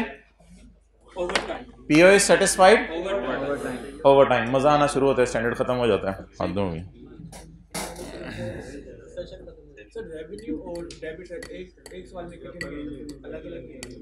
नहीं आ सकते हैं, उसमें क्या मसला है? क्या चीज उसमें? अच्छा देख लेते हैं। ये डालो पानी। रिजवान समझ आया? कितने % प्रोजेक्ट कंप्लीट हो गया था पहले साल? 60%। तो दूसरे साल 100%। वो जो परसों तरसों से करते आ रहे हैं हम, रेवेन्यू को पकड़े और 60% लगा दें और 100%, लेकिन ये रेवेन्यू एज ऑन है, सिर्फ फॉर द ईयर निकाल लें। अब रेवेन्यू क्रेडिट इतना कर दें, मैं डेबिट साइड की बातें नहीं कर रहा, क्योंकि सवाल के अंदर जो है वाज़े तौर पे इंडिकेशंस कोई नहीं है।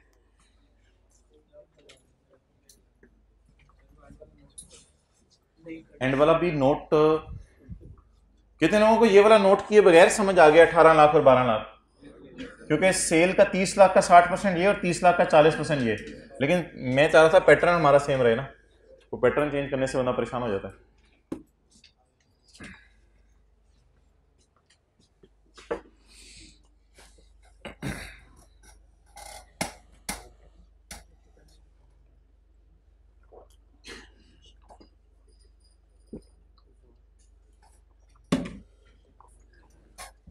IAS 38, IFRS 16, IAS 12 और IFRS 15, इनमें से सवाल आ सकता है 15 नंबर का।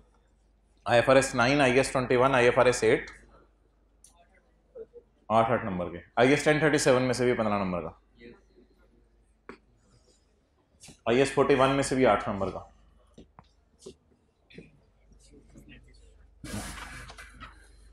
एथिक्स में 15 नंबर का। ओके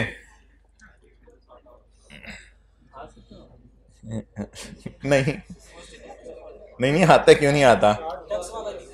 अच्छा जी,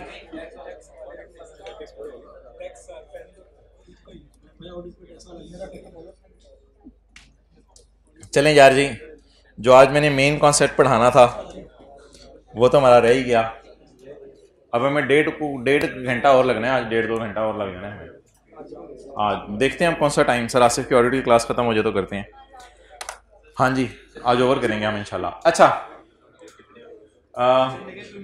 सिग्निफिकेंट फाइनेंसिंग कंपोनेंट की रिवीजन शुरू करते हैं। सिग्निफिकेंट फाइनेंसिंग कंपोनेंट किसी को याद है क्या होता था? 2 साल बाद, 1 साल डेटर से पैसे 1 साल या कई दफ़ा पैसे पहले आ जाते हैं, कई दफ़ा पैसे बाद में आते हैं। ये सारे सवाल हमने किए हुए हैं, लेकिन ना इनमें आज 1-2 बात मैं नहीं डालूंगा, वो आपने अब तसल्ली से समझनी है। पहले ज़रा मैं रिवीजन करवा दूं आपको। आज एक नोट्स में हैंड रिटन सफ़ा है, वो ढूंढें।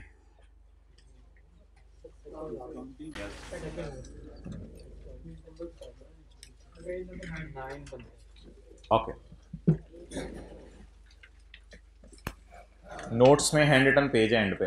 अच्छा जी, इधर देखें जी, डिस्काउंटिंग IFRS 15, जिस दिन पहली क्लास हमने शुरू की थी तो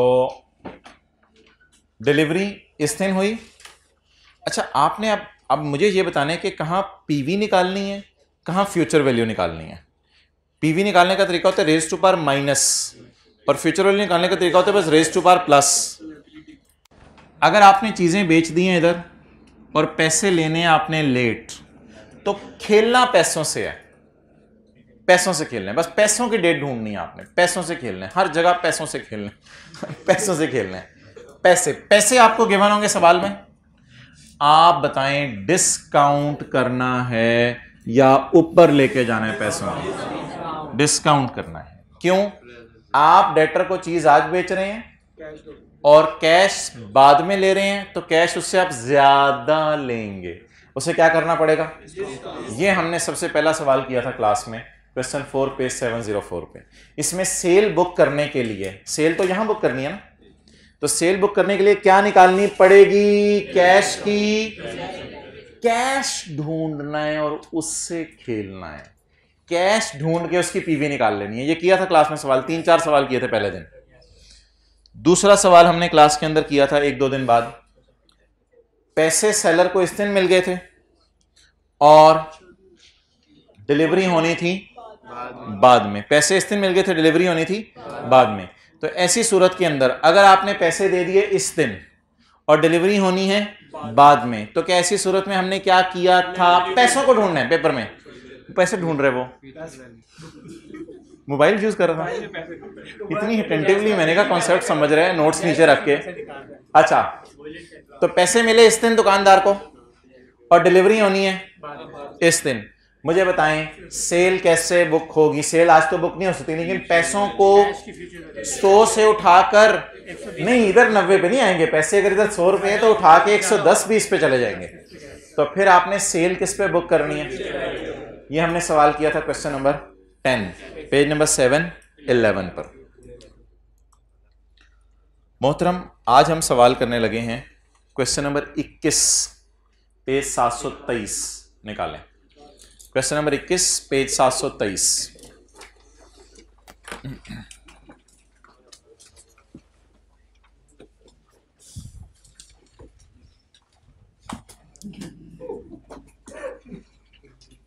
बढ़िया सी आई। अच्छा,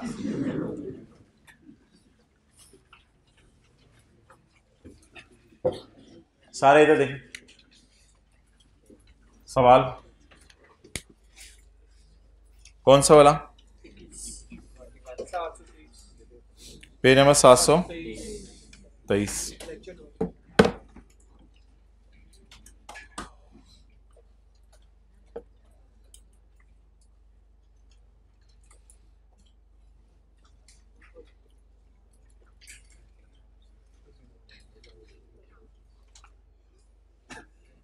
ढूंढिएगा भाई, तो देख ढूंढिएगा पहले पैसे हैं या पहले सर्विस है। कोई limited enter into a 2 year contract on जकम जनवरी, दीवाना वारना पैसे ढूंढा करने आपने।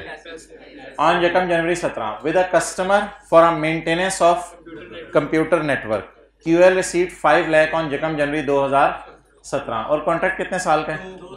2 साल का। अब आप मुझे बताएं, अगर मैं डायग्राम बनाऊं तो इधर मुझे क्या रिसीव हो रहा है? कैश। अगर इधर कैश रिसीव हो रहा है तो पीवी निकालनी है या फ्यूचर वैल्यू? Future value. क्यों limited enter into a 2 year contract on जकम January 17 with a customer for maintenance of computer, कितने साल? 2 साल। तो ये performance obligation at a point in time satisfy होगी या मेंटेनेंस जैसे जैसे हम करके देते रहेंगे वैसे वैसे वो कंज्यूम करता रहेगा? तो अब बता दें परफॉर्मेंस ऑब्लिगेशन यानी सेल फौरन बुक होगी या 2 सालों में बुक होगी? 2 सालों में बुक होगी। तो क्या मैं लिख दूं रेवेन्यू इस तरह तो ना लिखूं जिस तरह अभी सवालों में लिखा था, रेवेन्यू 2 साल बाद बुक करो। क्या ये सेल ऑफ गुड्स या सर्विसेज हैं? तो अब मैं रेवेन्यू ऐसे बुक करूं, पैसे कितने आए हैं? 5 लाख। अच्छा, मुझे ये बताएं वैसे कि अगर 5 लाख पैसे इधर आ गए हैं तो रेवेन्यू फ्यूचर वैल्यू पे बुक होने या प्रेजेंट वैल्यू पे? फ्यूचर वैल्यू पे। रेवेन्यू किस पे बुक होने? फ्यूचर वैल्यू पे।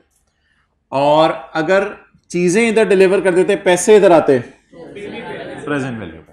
अच्छा, आप मुझे ये यार बताएं, 5 लाख को आपने लेके जाना है ऐसे, एक तो आप ऐसे ले जाते थे ना, वो पता है कैसे ले जाते थे, पता नहीं मैं क्या कह रहा हूं, ऐसे वैसे मैं करके दिखा देता हूं। 5 लाख को आप क्या करते थे, 5 lakh into 1.1 1 2 raise to power -2 +2 raise to power +2, तो ये 5 लाख कहां पहुंच जाता था, यहां पहुंच जाता था। क्लियर होगी ये बात। अब आज आपकी एक स्किल चेक होने लगी है, सर्विस इनकम यहां होगी और सर्विस इनकम यहां होगी। अब 5 लाख को आपने जो है वो आगे लेके जाना है, पहले 1 साल आगे लेके जाएंगे, फिर 1 साल आगे लेके जाएंगे, बात गलत है, बिल्कुल ऐसा नहीं है यार। एक काम कर लेते हैं, लीज में हम ऐसा करते थे, 10-10 रुपए इधर होते थे, उनको इधर ले आते थे ना। तो क्या इस तरह की कैलकुलेशन मैं कर सकता हूं ट्राई। लीज में क्या होता था, 10 रुपए का रेंटल इधर, 10 रुपए का रेंटल इधर, उनको उठा के इधर ले आते थे, तो मेरे ख्याल से कोई 15-16 रुपए, 17-18 रुपए आ जाते थे। और अगर मैं इस 16 को वापस लेके जाना चाहूं, ट्राई करते हैं वही फार्मूला, ट्राई करते हैं लीज वाला फार्मूला, ट्राई करूं वही फार्मूला। लीज में क्या करते थे, 10 और 10 को बुला के इधर लाते थे, और अगर पेपर में खुदा ना खास्ता पीवी गिवन हो और कहते रेंटल निकालो, ओ तेरी खैर, पेपर में पीवी गिवन हो और क्या निकालो, रेंटल निकालो, तो अब वही फार्मूला लगा लेते हैं। मुझे जरा फार्मूला ट्राई करवाएं क्या बनेगा। मेरे ख्याल से ये 5 लाख कोई पीवी टाइप चीज है, इसको मैं एक्स एज्यूम कर लेता हूं, बराबर होंगे ना रेंटल, इसको मैं एक्स एज्यूम कर लेता हूं।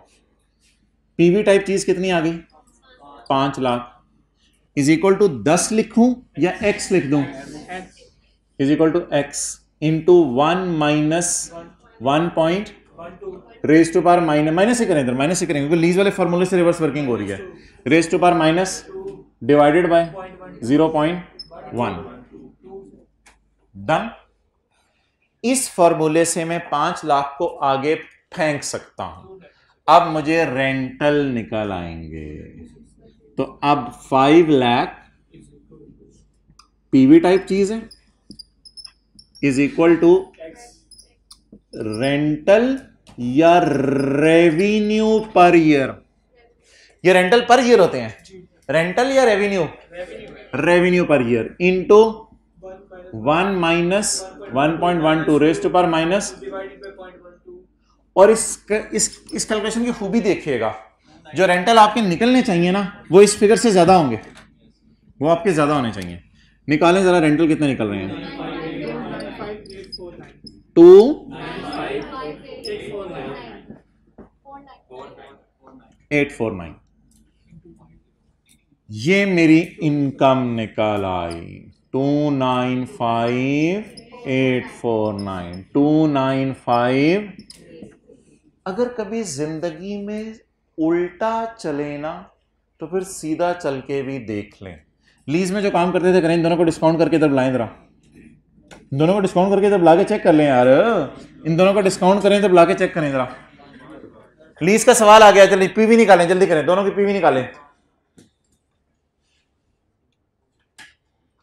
इज इक्वल टू का बटन दबाएं कैलकुलेटर पे, आ गया 5 लाख, कितने लोगों का निकला है 5 लाख। तो ये लीज टाइप कैलकुलेशन करेंगे।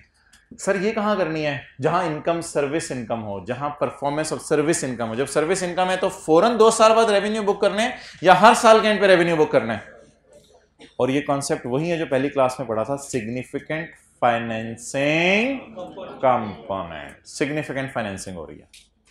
अब ये डेटा मेरे सामने आ गया, अब मैंने क्या करना है,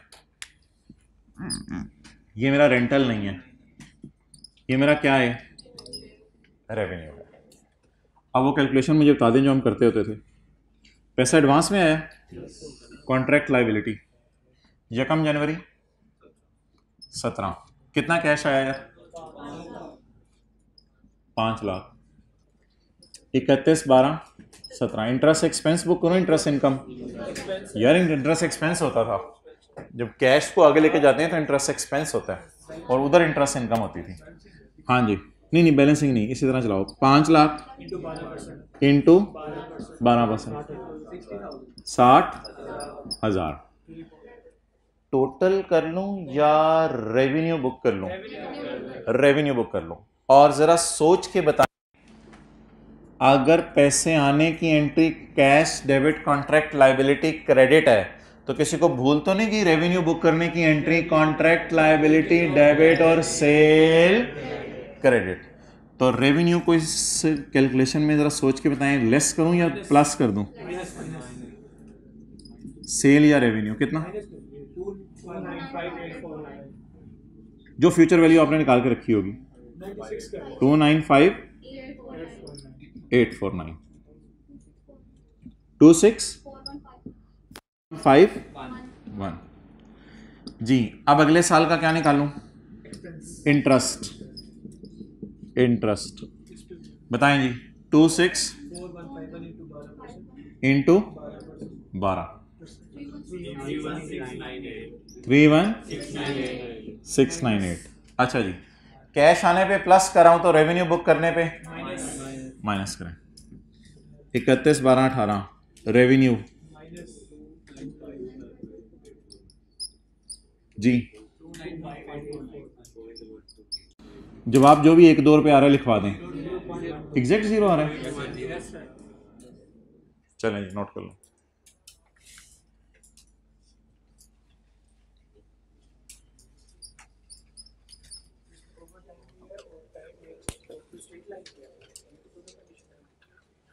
सिंपल स्ट्रेट लाइन भी रखेगा इसमें वो।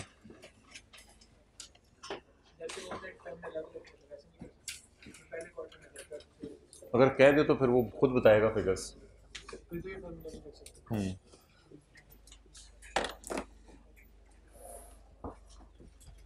सारा फटर किसने डाला इधर देखें? नहीं, फटा डाला है मेंटेनेंस ऑफ कंप्यूटर नेटवर्क। ये कोई गुड डिलीवर नहीं हो रही, बल्कि क्या डिलीवर हो रही है? सर्विस। इसने फटा डाला है सारा। अगर इसमें कंप्यूटर होता तो फिर तो सिंपल 2 साल बाद जो है वो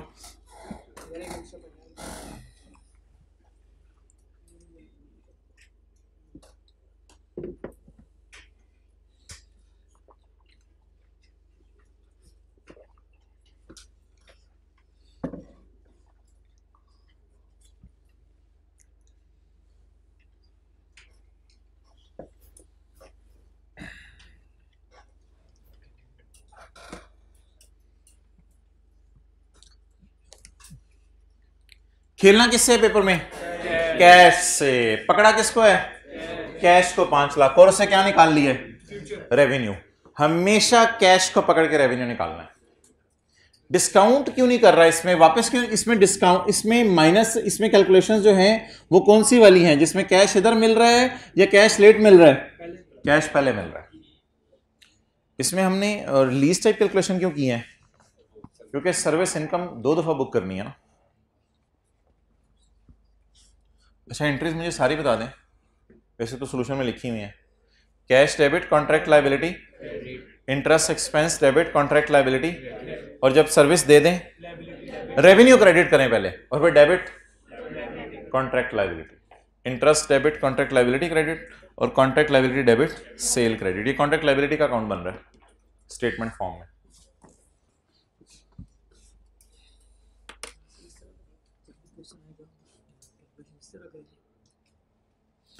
इस तरह का जब भी सवाल आएगा हम कैश की फिगर को ढूंढेंगे और कैश की फिगर से सेल की फिगर निकाल लेंगे। और वो भी सुन लें, अगर कैश इधर हुआ सेल इधर हुई तो सेल ज्यादा आएगी, और अगर कैश इधर हुआ सेल इधर हुई तो वो कम आएगी।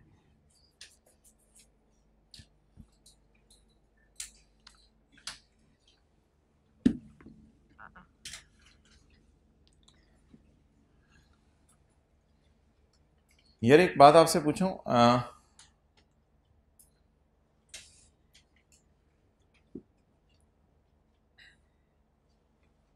नोट कर लो अब जल्दी, फिर मैं पूछता हूं एक बात।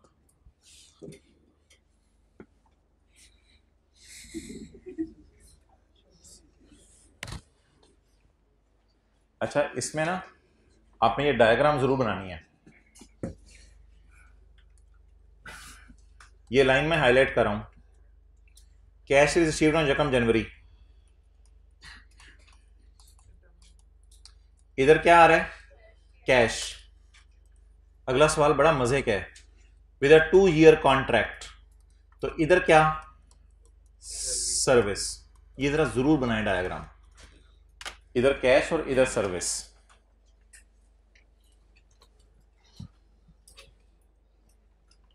कैश पहले आ गया, सर्विस अगले 2 साल देनी है। एंट्रीज ना लिखो, बस एंट्रीज खुद ही। ये कैलकुलेशन हुई हुई है, देख लो।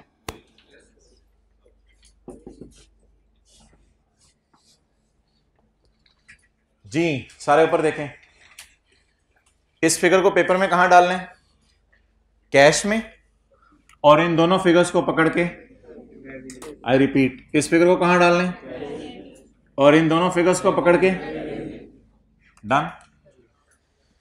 यार अगर पेपर में इस तरह का सवाल ना आए, इस तरह का सवाल ना आए, इस तरह का सवाल आ जाए, बताता हूं, इस तरह का सवाल आ जाए, उसने कहा शेख साहब छड्डो जी, क्या पैसे एडवांस में देने, पहले साल में आपको सर्विस दूंगा, आप मुझे पैसे दे दीजिएगा, दूसरे साल में आपको सर्विस दूंगा, आप मुझे पैसे दे दीजिएगा। छोड़ें यार इन चक्करों में, क्या करेंगे? नहीं, पॉइंट इन टाइम नहीं, रेवेन्यू। ये आहिस्ता आहिस्ता बुक हो रहा है। इस 6 महीने के एंड पे भी खड़े होकर रेवेन्यू बुक कर सकते हो, लेकिन ऑब्वियसली प्रैक्टिकली 12 महीने के एंड पे किया जाता है। इन टाइम ओवर टाइम वाला मसला नहीं है। अभी मैं कुछ और पूछना चाह रहा हूं, इस सवाल में डिस्काउंट रेट का क्या करेंगे? Excellent. There is no need of discount rate in such type of question. There is no gap between cash and sale. It is called as cash sale. It is called as cash. इतना सब कुछ चढ़ा हो ना दिमाग पे, तो ये बात फिर समझ नहीं आती।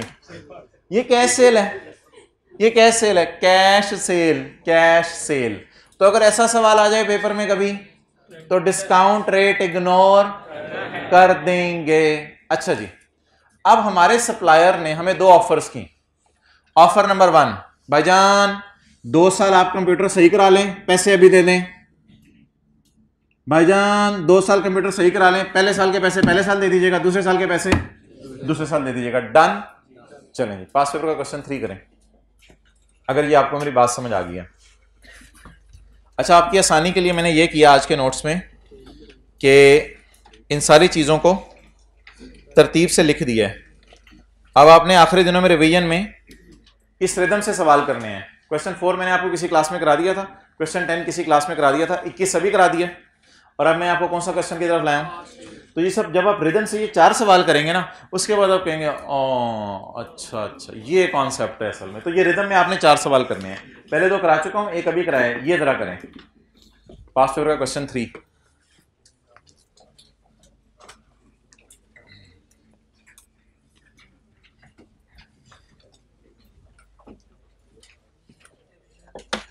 Page number 372।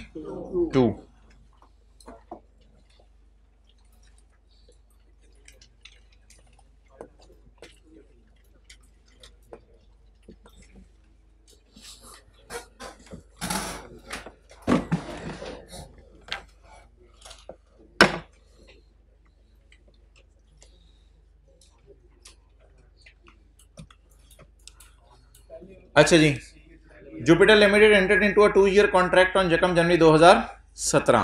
कितने साल का कॉन्ट्रैक्ट पकड़ा जी? 2 साल का, ऑन यकम जनवरी 17 with a customer for maintenance of computer. JL, JL कौन है? सेलर। सेलर ने कहा है भाईजान 2 ऑप्शंस हैं, 2 ऑप्शंस हैं। यार दूसरी ऑप्शन को फारग करो ना, मुझे पहले ऑप्शन तो करने दो यार, चपेड़ मारे वरना। 2 ऑप्शंस हैं। Option number 1, immediate payment of 2 lakh. जैसे ये लफ्ज पढ़ा ना मैंने पेपर में, तो बच्चे सोच रहे थे करना क्या है। मैंने कहा छड़ यार बच्चों को, डायग्राम शुरू कर रशीद। कैश लिख सकता हूं मैं, ये 2 लाख कैश। तो मेरी वही बात, कैश को ढूंढना है आपने, कैश को ढूंढ के उससे खेलना है। बस कैश ढूंढने किस दिन ना आ रहा है, कैश को ढूंढ के फिर ऊपर चढ़ाने आसमानों पे या डिस्काउंट करने, वो फिर अलग बात है। फिलहाल कैश अभी नीचे पड़ा हुआ है, इसको ऊपर चढ़ाएंगे हम। अच्छा जी, ऊपर कॉन्ट्रैक्ट पकड़े सर्विस के या सेल ऑफ गुड्स के? तो फिर इनकम कब कब बुक होनी है? ऐसे सब बुक होनी है। ये सवाल मैंने आपको करा दिया। 2 लाख की फिगर सीख रहा है, लेकिन डिस्काउंट रेट मैंने 12% रखा था। तो ये बस आप डायग्राम बना लें 2 लाख वाली, और 2 लाख को ना ऊपर भी चढ़वा दें। किस तरह चढ़ाएंगे 2 लाख को आसमानों पे? 2 लाख पीबी टाइप चीज है, और रेंटल की जगह रेवेन्यू इंटू 1 माइनस 1.16 नहीं पुत्र, पुत्र की हो गया, पुत्र की करके माइनस 2 रेज टू पावर 0.0659 जी 10 1 2 3 4 हो गए पूरे तेरे। चलो तो इसको वही कर दो फिर 1,10,000 राउंड करके 10, इसको 1,10,000 शायद सोल्यूशन में किया होगा। अब मैं कैश को ढूंढूंगा, उससे रेवेन्यू निकालूंगा। मैं दीवानावार सवाल में कैश को ढूंढा करूंगा, कैश को ढूंढूंगा। यार ये 2 लाख से ज्यादा क्यों आ रहा है 109 जमा करके? फ्यूचर डन है। अब बोंगी ना मारिएगा पेपर में, वैसे बोंगी के भी नंबर मिल जाएंगे। Cash debit liability credit, liability debit sale credit, liability debit sale credit, इतने से के भी मार्क्स मिल जाएंगे, लेकिन इंटरेस्ट भी तो बुक करना है ना बीच में। चलो मैंने लगे हाथों एंट्रीज भी करवा दी। यार अगली ऑप्शन देखनी। ओ बबलू, ओ बबल इधर देख, अगली ऑप्शन, ऑप्शन 2 क्या दिया जी सेलर ने? Payment of 1 lakh at the end of year. Abu पहले मैं कैश ढूंढूंगा, अबू मैं कैश से खेलूंगा। पुत्र मैंने तो तेरी ऐसी तरबियत नहीं अबू पहले मैं कैश ढूंढूंगा।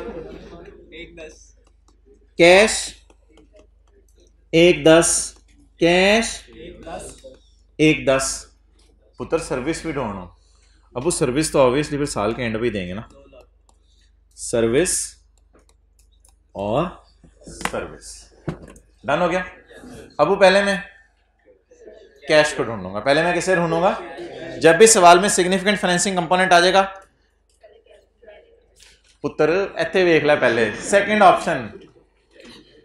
अच्छा इसको ना तसल्ली से पढ़ें और कैश प्लॉट करें। बल्कि आज एक तारीखी फिक्रा लिख लें, सिग्निफिकेंट फाइनेंसिंग कंपोनेंट में डायग्राम बना के पहले कैश प्लॉट करना है। सिग्निफिकेंट फाइनेंसिंग कंपोनेंट में डायग्राम बना के पहले कैश प्लॉट करना है, और उससे क्या निकालनी है? सेल। सिग्निफिकेंट फाइनेंसिंग कंपोनेंट में क्या बोला मैंने? डायग्राम बना के कैश प्लॉट करना है।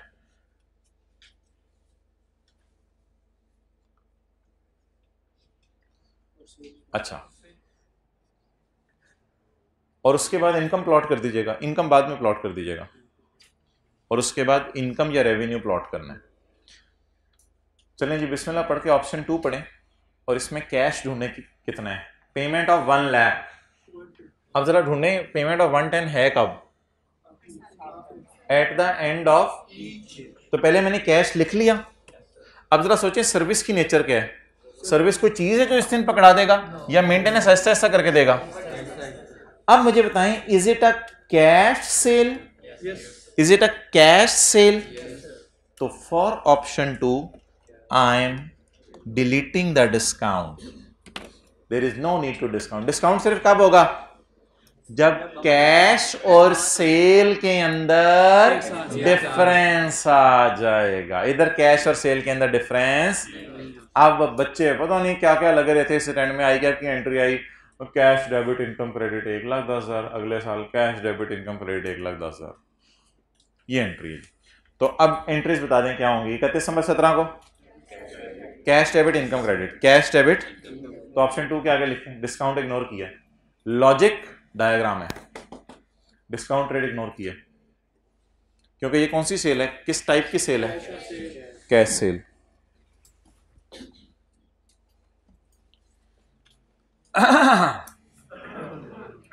चढ़ गया ये कॉन्सेप्ट अब दिमाग पे?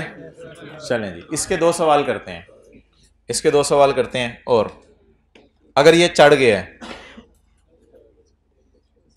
बिस्मिल्लाहिर्रहमानिर्रहीम,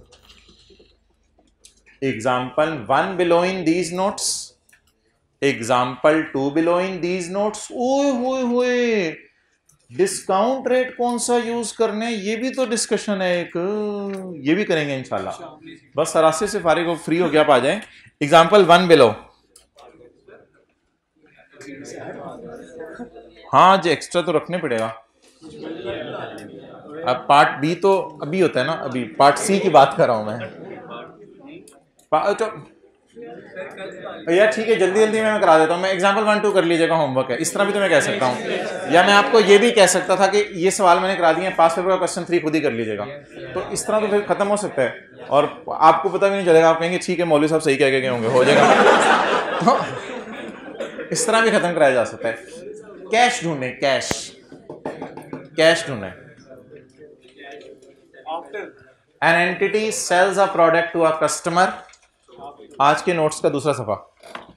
N entity sells a product to a customer for rupees 121 on 1 January 8, sells product on 1 January 8 for 121, that is payable after 24 months.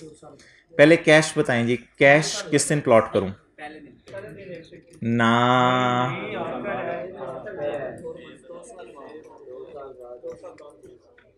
अब वो पहले मैं कैश को ढूंढा करूंगा, कैश को। An entity sells a product to a customer for 121, अबे कितने पैसे दे दो? 121, कितने साल बाद? सेल्स अ प्रोडक्ट ऑन 1 जनवरी। ये तो फॉर लिखा हुआ है ना यार, इस फॉर को तो जरा छोड़े ना, कितने की बेची। आप जरा पढ़ें, sells a product to customer on 1 January, sale किस दिन हुई? 1 जनवरी को, और पेमेंट तो इतनी क्लियर है कि सवाल और क्या बताया अब आपको, डेट इज पेएबल आफ्टर 24। पहले मुझे कैश बताएं, किस दिन प्लॉट करूं? 31 दिसंबर 2009 को, because debt is payable after 2 years. हमारा साल कौन सा है? 2008, और अगला 2009। कितने की बेची है जी? डिलीवरी ठीक है, रुक जाएं, आगे ना पढ़ें। आप बता दें मैंने क्या अभी उर्दू में लिखवाया है। सिग्निफिकेंट फाइनेंसिंग कंपोनेंट में पहले क्या ढूंढना है? आप बता दें कैश को नीचे उतार के लाना है, बिल्कुल नीचे उतार के लाना है। सेल ऑफ गुड्स है या रेंडरिंग ऑफ सर्विस है? तो कुछ इस तरह की बोंगी तो ना मारो, डिलीवरी वो एक ही दफ़ा हो रहा है। तो 121 को नीचे ले आए, तो ये तो सिंपल सवाल है जो हमने क्लास में किए हैं। तो 121 into 1.1 raise to power -200 done. यार अगली लाइन पढ़ें, the cash selling price is so. सारे इधर देखें, cash selling price, cash sale का मतलब होता है डिलीवरी के दिन कैश। अगर आज बेचता तो 100 का बेचता। वैसे ये 100 तो हमने एक और तरीके से भी निकाल लिया है। तो ये कैश सेलिंग प्राइस, ये वाली ऑप्शन हमने एक्सरसाइज नहीं की, हमने ऊपर वाली ऑप्शन एक्सरसाइज की। हमने पैसे कितने से बाद देने हैं? तो ये 100 रुपये उसने ऐसे ही परेशान करने के लिए दिए हैं, हमने फॉर्मूले से निकाल लिए हैं ये 100। तो ऐसे ही है कि अपने अपनी किताब में सवाल डाला हुआ था, 100 भी परेशान करने के लिए डाला हुआ था। तो it is PV, there is no need of this because it is cash cell.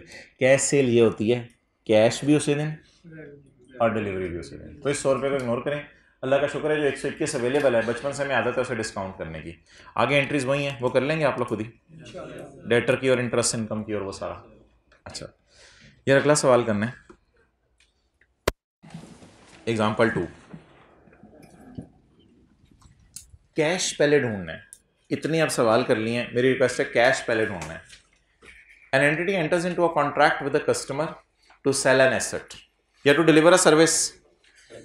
To sell an control of the asset will be transferred in 2 years। चलो यार गाली मुक गई, control will be transferred in 2 years। Sale कितने साल बाद होना है? लेकिन पहले मुझे कैश ढूंढ लेने, मुझे कैश ढूंढ लेने। डिलीवरी कितने साल बाद होनी है भाईजान? डिलीवरी कितने साल बाद? लेकिन मुझे पहले आदत है कैश ढूंढने की। The contract include to payment options. ओए पास पेपर क्वेश्चन 3 टाइप सवाल। द कॉन्ट्रैक्ट कंटेन अच्छा डिलीवरी इस दिन होनी है ना। पेमेंट ऑप्शंस दो हैं, पेमेंट ऑप्शंस दो हैं। Option number 1 payment of 5000 in 2 years time. Option 1 कोई बबलू बताए, ऑप्शन 1। कंट्रोल में लेना तब दे देगा। अच्छा जी पहले पेमेंट ढूंढे, ये है ऑप्शन 1 की डायग्राम मैं आपको बना के देने लगा हूं। Option 1 an entity enters into a contract to sell an asset, control will be transferred in 2 years। Delivery कब होनी है? इस दिन। Option 1 payment of 5000 in 2 years when the customer obtain control। Option 1 ये है कैश भी इस दिन। इसकी फारक सी एंट्री है, cash debit sale credit 5000।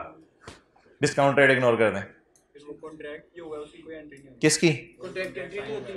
Contract sign होते हुए अगर ये लिखा है कि ये कॉन्ट्रैक्ट नॉन कैंसलेबल है और राइट एस्टेब्लिश हो गया है इस दिन, अनकंडीशनल राइट, अगर ये दो बातें लिख दे तो वो रिसीवेबल और कॉन्ट्रैक्ट लायबिलिटी भी क्रेडिट कर दीजिएगा। और ऐसी कोई बात सवाल में लिखी नहीं हुई कि we have got an unconditional right on this date, वो लफ्ज लिखा होगा वो वाला। तो आप बता दें कैश डेबिट सेल क्रेडिट, ये ऑप्शन 1 की एंट्रीज हो गई। लेकिन पहले मुझे देख तो लेने दे नीचे उसने पूछा क्या है। ऑप्शन 1। ऑप्शन 2 क्या है?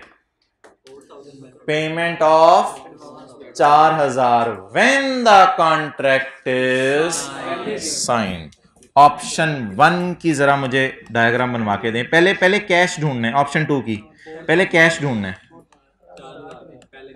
कैश कितने? 4000 और डिलीवरी। अब तो ये नॉर्मल सवाल बन गया ना, 4000 को उठा के कहां लेके जाना है? तो 4000 को उठा के ऊपर लेके जाना है। समझ आया सवाल? अब देखते हैं कस्टमर ने क्या पसंद किया। एक ऑप्शन क्या है? अगर कस्टमर ने चीज तो 2 साल बाद चाहिए उसे, अगर कस्टमर को चीज 2 साल बाद चाहिए और पैसे भी 2 साल बाद देने हैं तो फिर तो बस कैश सेल होगी, कैश डेबिट सेल क्रेडिट। लेकिन अगर कस्टमर क्या करे कि मैं कौन सा पेमेंट प्लान पसंद करता हूं, पैसे आज देने वाला, तो फिर मैं ऐसे डायग्राम बना के सोचूंगा पेपर में। अब देखते हैं कस्टमर ने क्या कहा है। अगर दोनों का कहा हो तो दोनों की एंट्रीज करके दे देंगे। इसमें डिस्काउंट रेट देखेंगे, सवाल में ढूंढेंगे, इसमें सवाल में डिस्काउंट रेट इग्नोर करेंगे। द कस्टमर इलेक्ट्स टू पे ₹4000, तो बस ठीक है, इस ऑप्शन को काट दो। कस्टमर ने क्या, मैंने कौन सी ऑप्शन पसंद की है? दूसरी वाली, जिसमें कैश इस दिन आएगा और डिलीवरी बाद में होगी। The customer elects to pay ₹4000 when the contract is signed on January 8. The entity concludes that contract contains a significant financing component. Obviously 2 साल का वक्त है because of the length of time. Length of time किस किस के दरमियान है? Between the customer pays and when the entity transfers the asset. ये तो आसान सवाल था, फड्डा अब ये पे डिस्काउंट रेट 2 दिए हुए हैं। अब आपने अपना फतवा नहीं देना क्योंकि जो चीज मैंने आपको पढ़ाई नहीं हुई। नहीं वैसे मैं कह रहा हूं द इंटरेस्ट रेट छुपा हुआ इन द ट्रांजैक्शन इज 11 पॉइंट। यार ये छुपा हुआ रेट असल में ये होता है 11.8 है ना। छुपा हुआ रेट ये होता है कि 4000 रुपया अगर मैं बैंक में रखूं और मुझे दूसरे साल के एंड पर, पहले साल के एंड पे कुछ नहीं मिलना, दूसरे साल के एंड पे बैंक मुझे 5000 दे, तो फिर इसमें मुझे कितना सूद मिला, कितना इंटरेस्ट मिला, इसका तरीका ये होता है कि इसको कैलकुलेट करके देख लें। ये वही जो सवाल ने 11.8% दिया हुआ है, ठीक है। तो मैं 4000 अगर बैंक में आज रखूं तो बैंक मुझे 2 साल बाद कितने पैसे वापस करे? 5000। तो इसमें छुपा हुआ रेट कितना है? 11.8%। इंटरेस्ट रेट की डिस्कशन मैं अभी नहीं कर रहा, मैं अभी करूंगा। मैं आपको बता दूंगा इन दोनों में से ये रेट यूज कर लें। लेकिन समझ आ गया इम्प्लिसिट रेट क्या है? द छुपा हुआ rate in the transaction is 11.8 which is interest rate necessary to make the 2 alternative payment options economically equivalent. Economically हमारे लिए दोनों ऑप्शंस एक ही जैसी हैं, या आज कितने दे दें 4000 या 2 सालों बाद, हमारे कोई फर्क नहीं पड़ता, एक ही बात है दोनों, क्योंकि इंटरेस्ट रेट जो है वो छुपा हुआ रेट इसमें ये है। However, the entity determines that the rate that should be used, सवाल ने वाज़ेह बता दिया ये रेट यूज करना है। The rate that should be used in adjusting the promised consideration, adjust ही करते हैं ना, 4,000 को इधर ले जाएंगे, इधर ले जाएंगे, एडजस्टमेंट होती है. That should be used in adjusted the promise consideration is 6%, which is entity's incremental rate. Incremental borrowing rate मैंने आपको बताया था ये होता है, अगर आज मैं जाके बैंक से लोन लूं तो मुझे कितने रेट पे मिलेगा. वो इस रेट के बराबर नहीं होगा जो 4,000 और 5,000 वाला है. वो आज मैं अपने हालात सामने रख के बैंक से जाके रेट लूं ना, तो बैंक मुझे किस इंटरेस्ट के ऊपर रेट देगा. सवाल क्या कह रहा है, कौन सा रेट यूज करो. मैं आपको पेपर में बता दूंगा कौन सा करना है. पेपर में आपने गलत भी यूज कर लिया, 1 नंबर कट जाएगा, बेसिक कॉन्सेप्ट हमारा सेम रहेगा. तो सवाल क्या कह रहे हैं, कौन सा रेट यूज करें, ये वाला. तो बस सवाल तो खत्म हो गया. ऑप्शन कौन सी हमने एक्सरसाइज की है, सेल निकालें. सेल निकालें. 4,000 को क्या करूं मैं, into 1 point raise to power -2 या raise to power 2, raise to power 2. हाँ कोई परेशान ना हो, सेल 5,000 नहीं निकल रही, कोई मसला नहीं. सेल अगर 11% यूज करते फिर निकलनी थी 5,000. जो सेल निकल रही है बस उसी पे सेल बुक करें. अब आसान एंट्रीज पहले मैं करा देता हूं, डिटेल्ड एंट्रीज आपको आती हैं. आसान entry, cash debit liability credit, liability debit sale credit, यही एंट्रीज है ना आसान वाली. Cash debit, liability to deliver goods after 2 year credit, liability debit और रेवेन्यू क्रेडिट. और बीच में कौन सी एंट्रीज कर देनी है, इंटरेस्ट की. ये सारी एंट्रीज हुई हुई हैं. और हमने रेवेन्यू फ्यूचर वैल्यू पे क्यों निकाला है, क्योंकि 4,000 को उठा के उधर लेके जाना है, तो इसलिए रेवेन्यू फ्यूचर वैल्यू पे निकाला है. बाकी एंट्रीज एंट्रीज देख लीजिएगा, कोई गलती हुई मुझे बता दीजिएगा, जल्दी जल्दी में सारी चीजें बनाई हैं. अच्छा तो डन जी, ये सारा हो गया. अब हमारा आखिरी मसला आज का कि हमने डिस्काउंट रेट कौन सा यूज करना है. पेपर में 11.8 भी दिया हुआ था और पेपर में 6% भी दिया हुआ था. पहले आप एक काम कर लें, ऑप्शन 2 अगर होती उसकी एंट्रीज लिख लें, कैश डेबिट सेल क्रेडिट. फिर तो डिस्काउंट रेट को लिफ्ट करानी थी या कैश और सेल एक ही दिन था, लेकिन इस सूरत में सेल फिगर बदल रही है, वो आप परेशान ना हो. लेकिन अगर सवाल के अंदर कह दे कैश सेल है तो फिर तो टेंशन ही नहीं लेनी, कैश डेबिट सेल क्रेडिट. लेकिन हमारे सवाल में cash debit sale credit type scenario था या सिग्निफिकेंट फाइनेंसिंग इन्वॉल्व थी.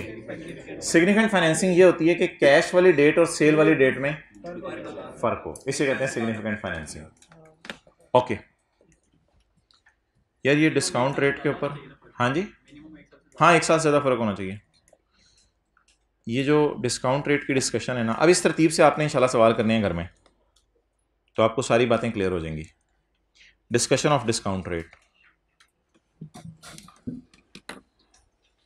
बड़ी अजीब सा स्टैंडर्ड है ये. इसमें डिस्काउंट रेट में एक बहस हुई हुई है.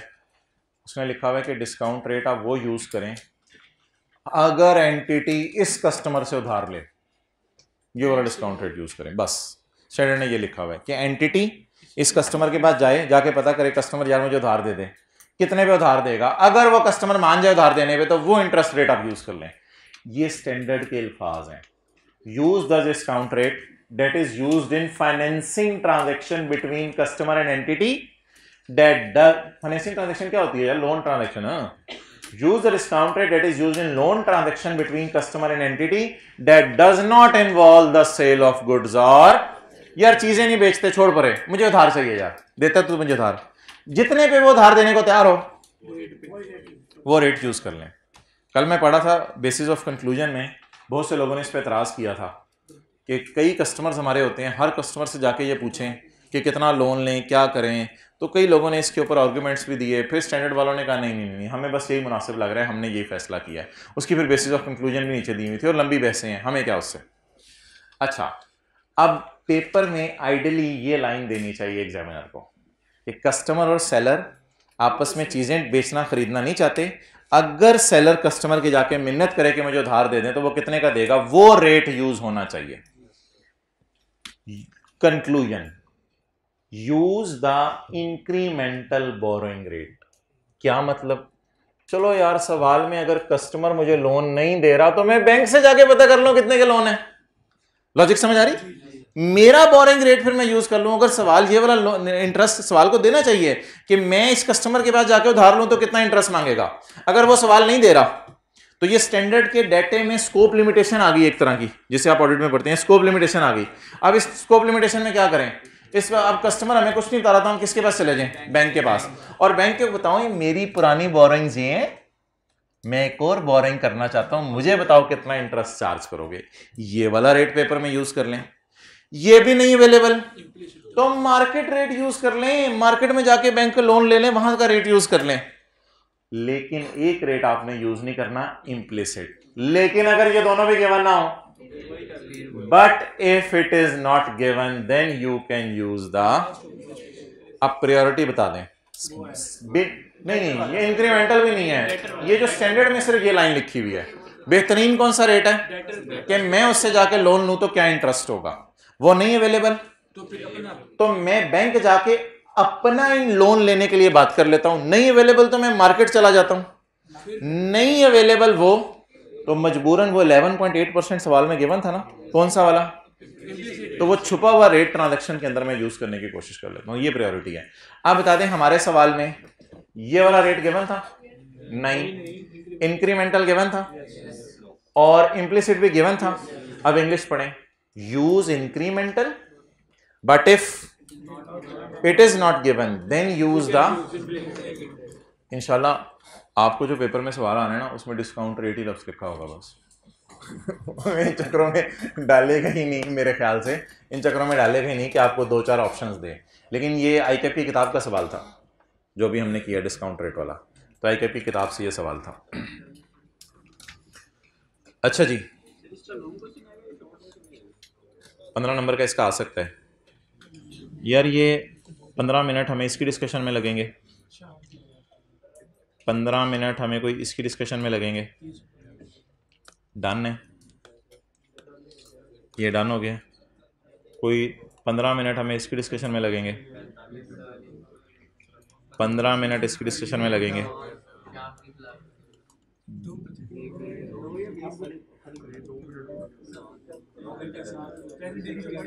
प्रेजेंटेशन पढ़ ली है मैंने, रिवाइज करानी है कुछ एग्जांपल्स के साथ, कॉन्ट्रैक्ट एसेट की कुछ एग्जांपल्स और करवानी है।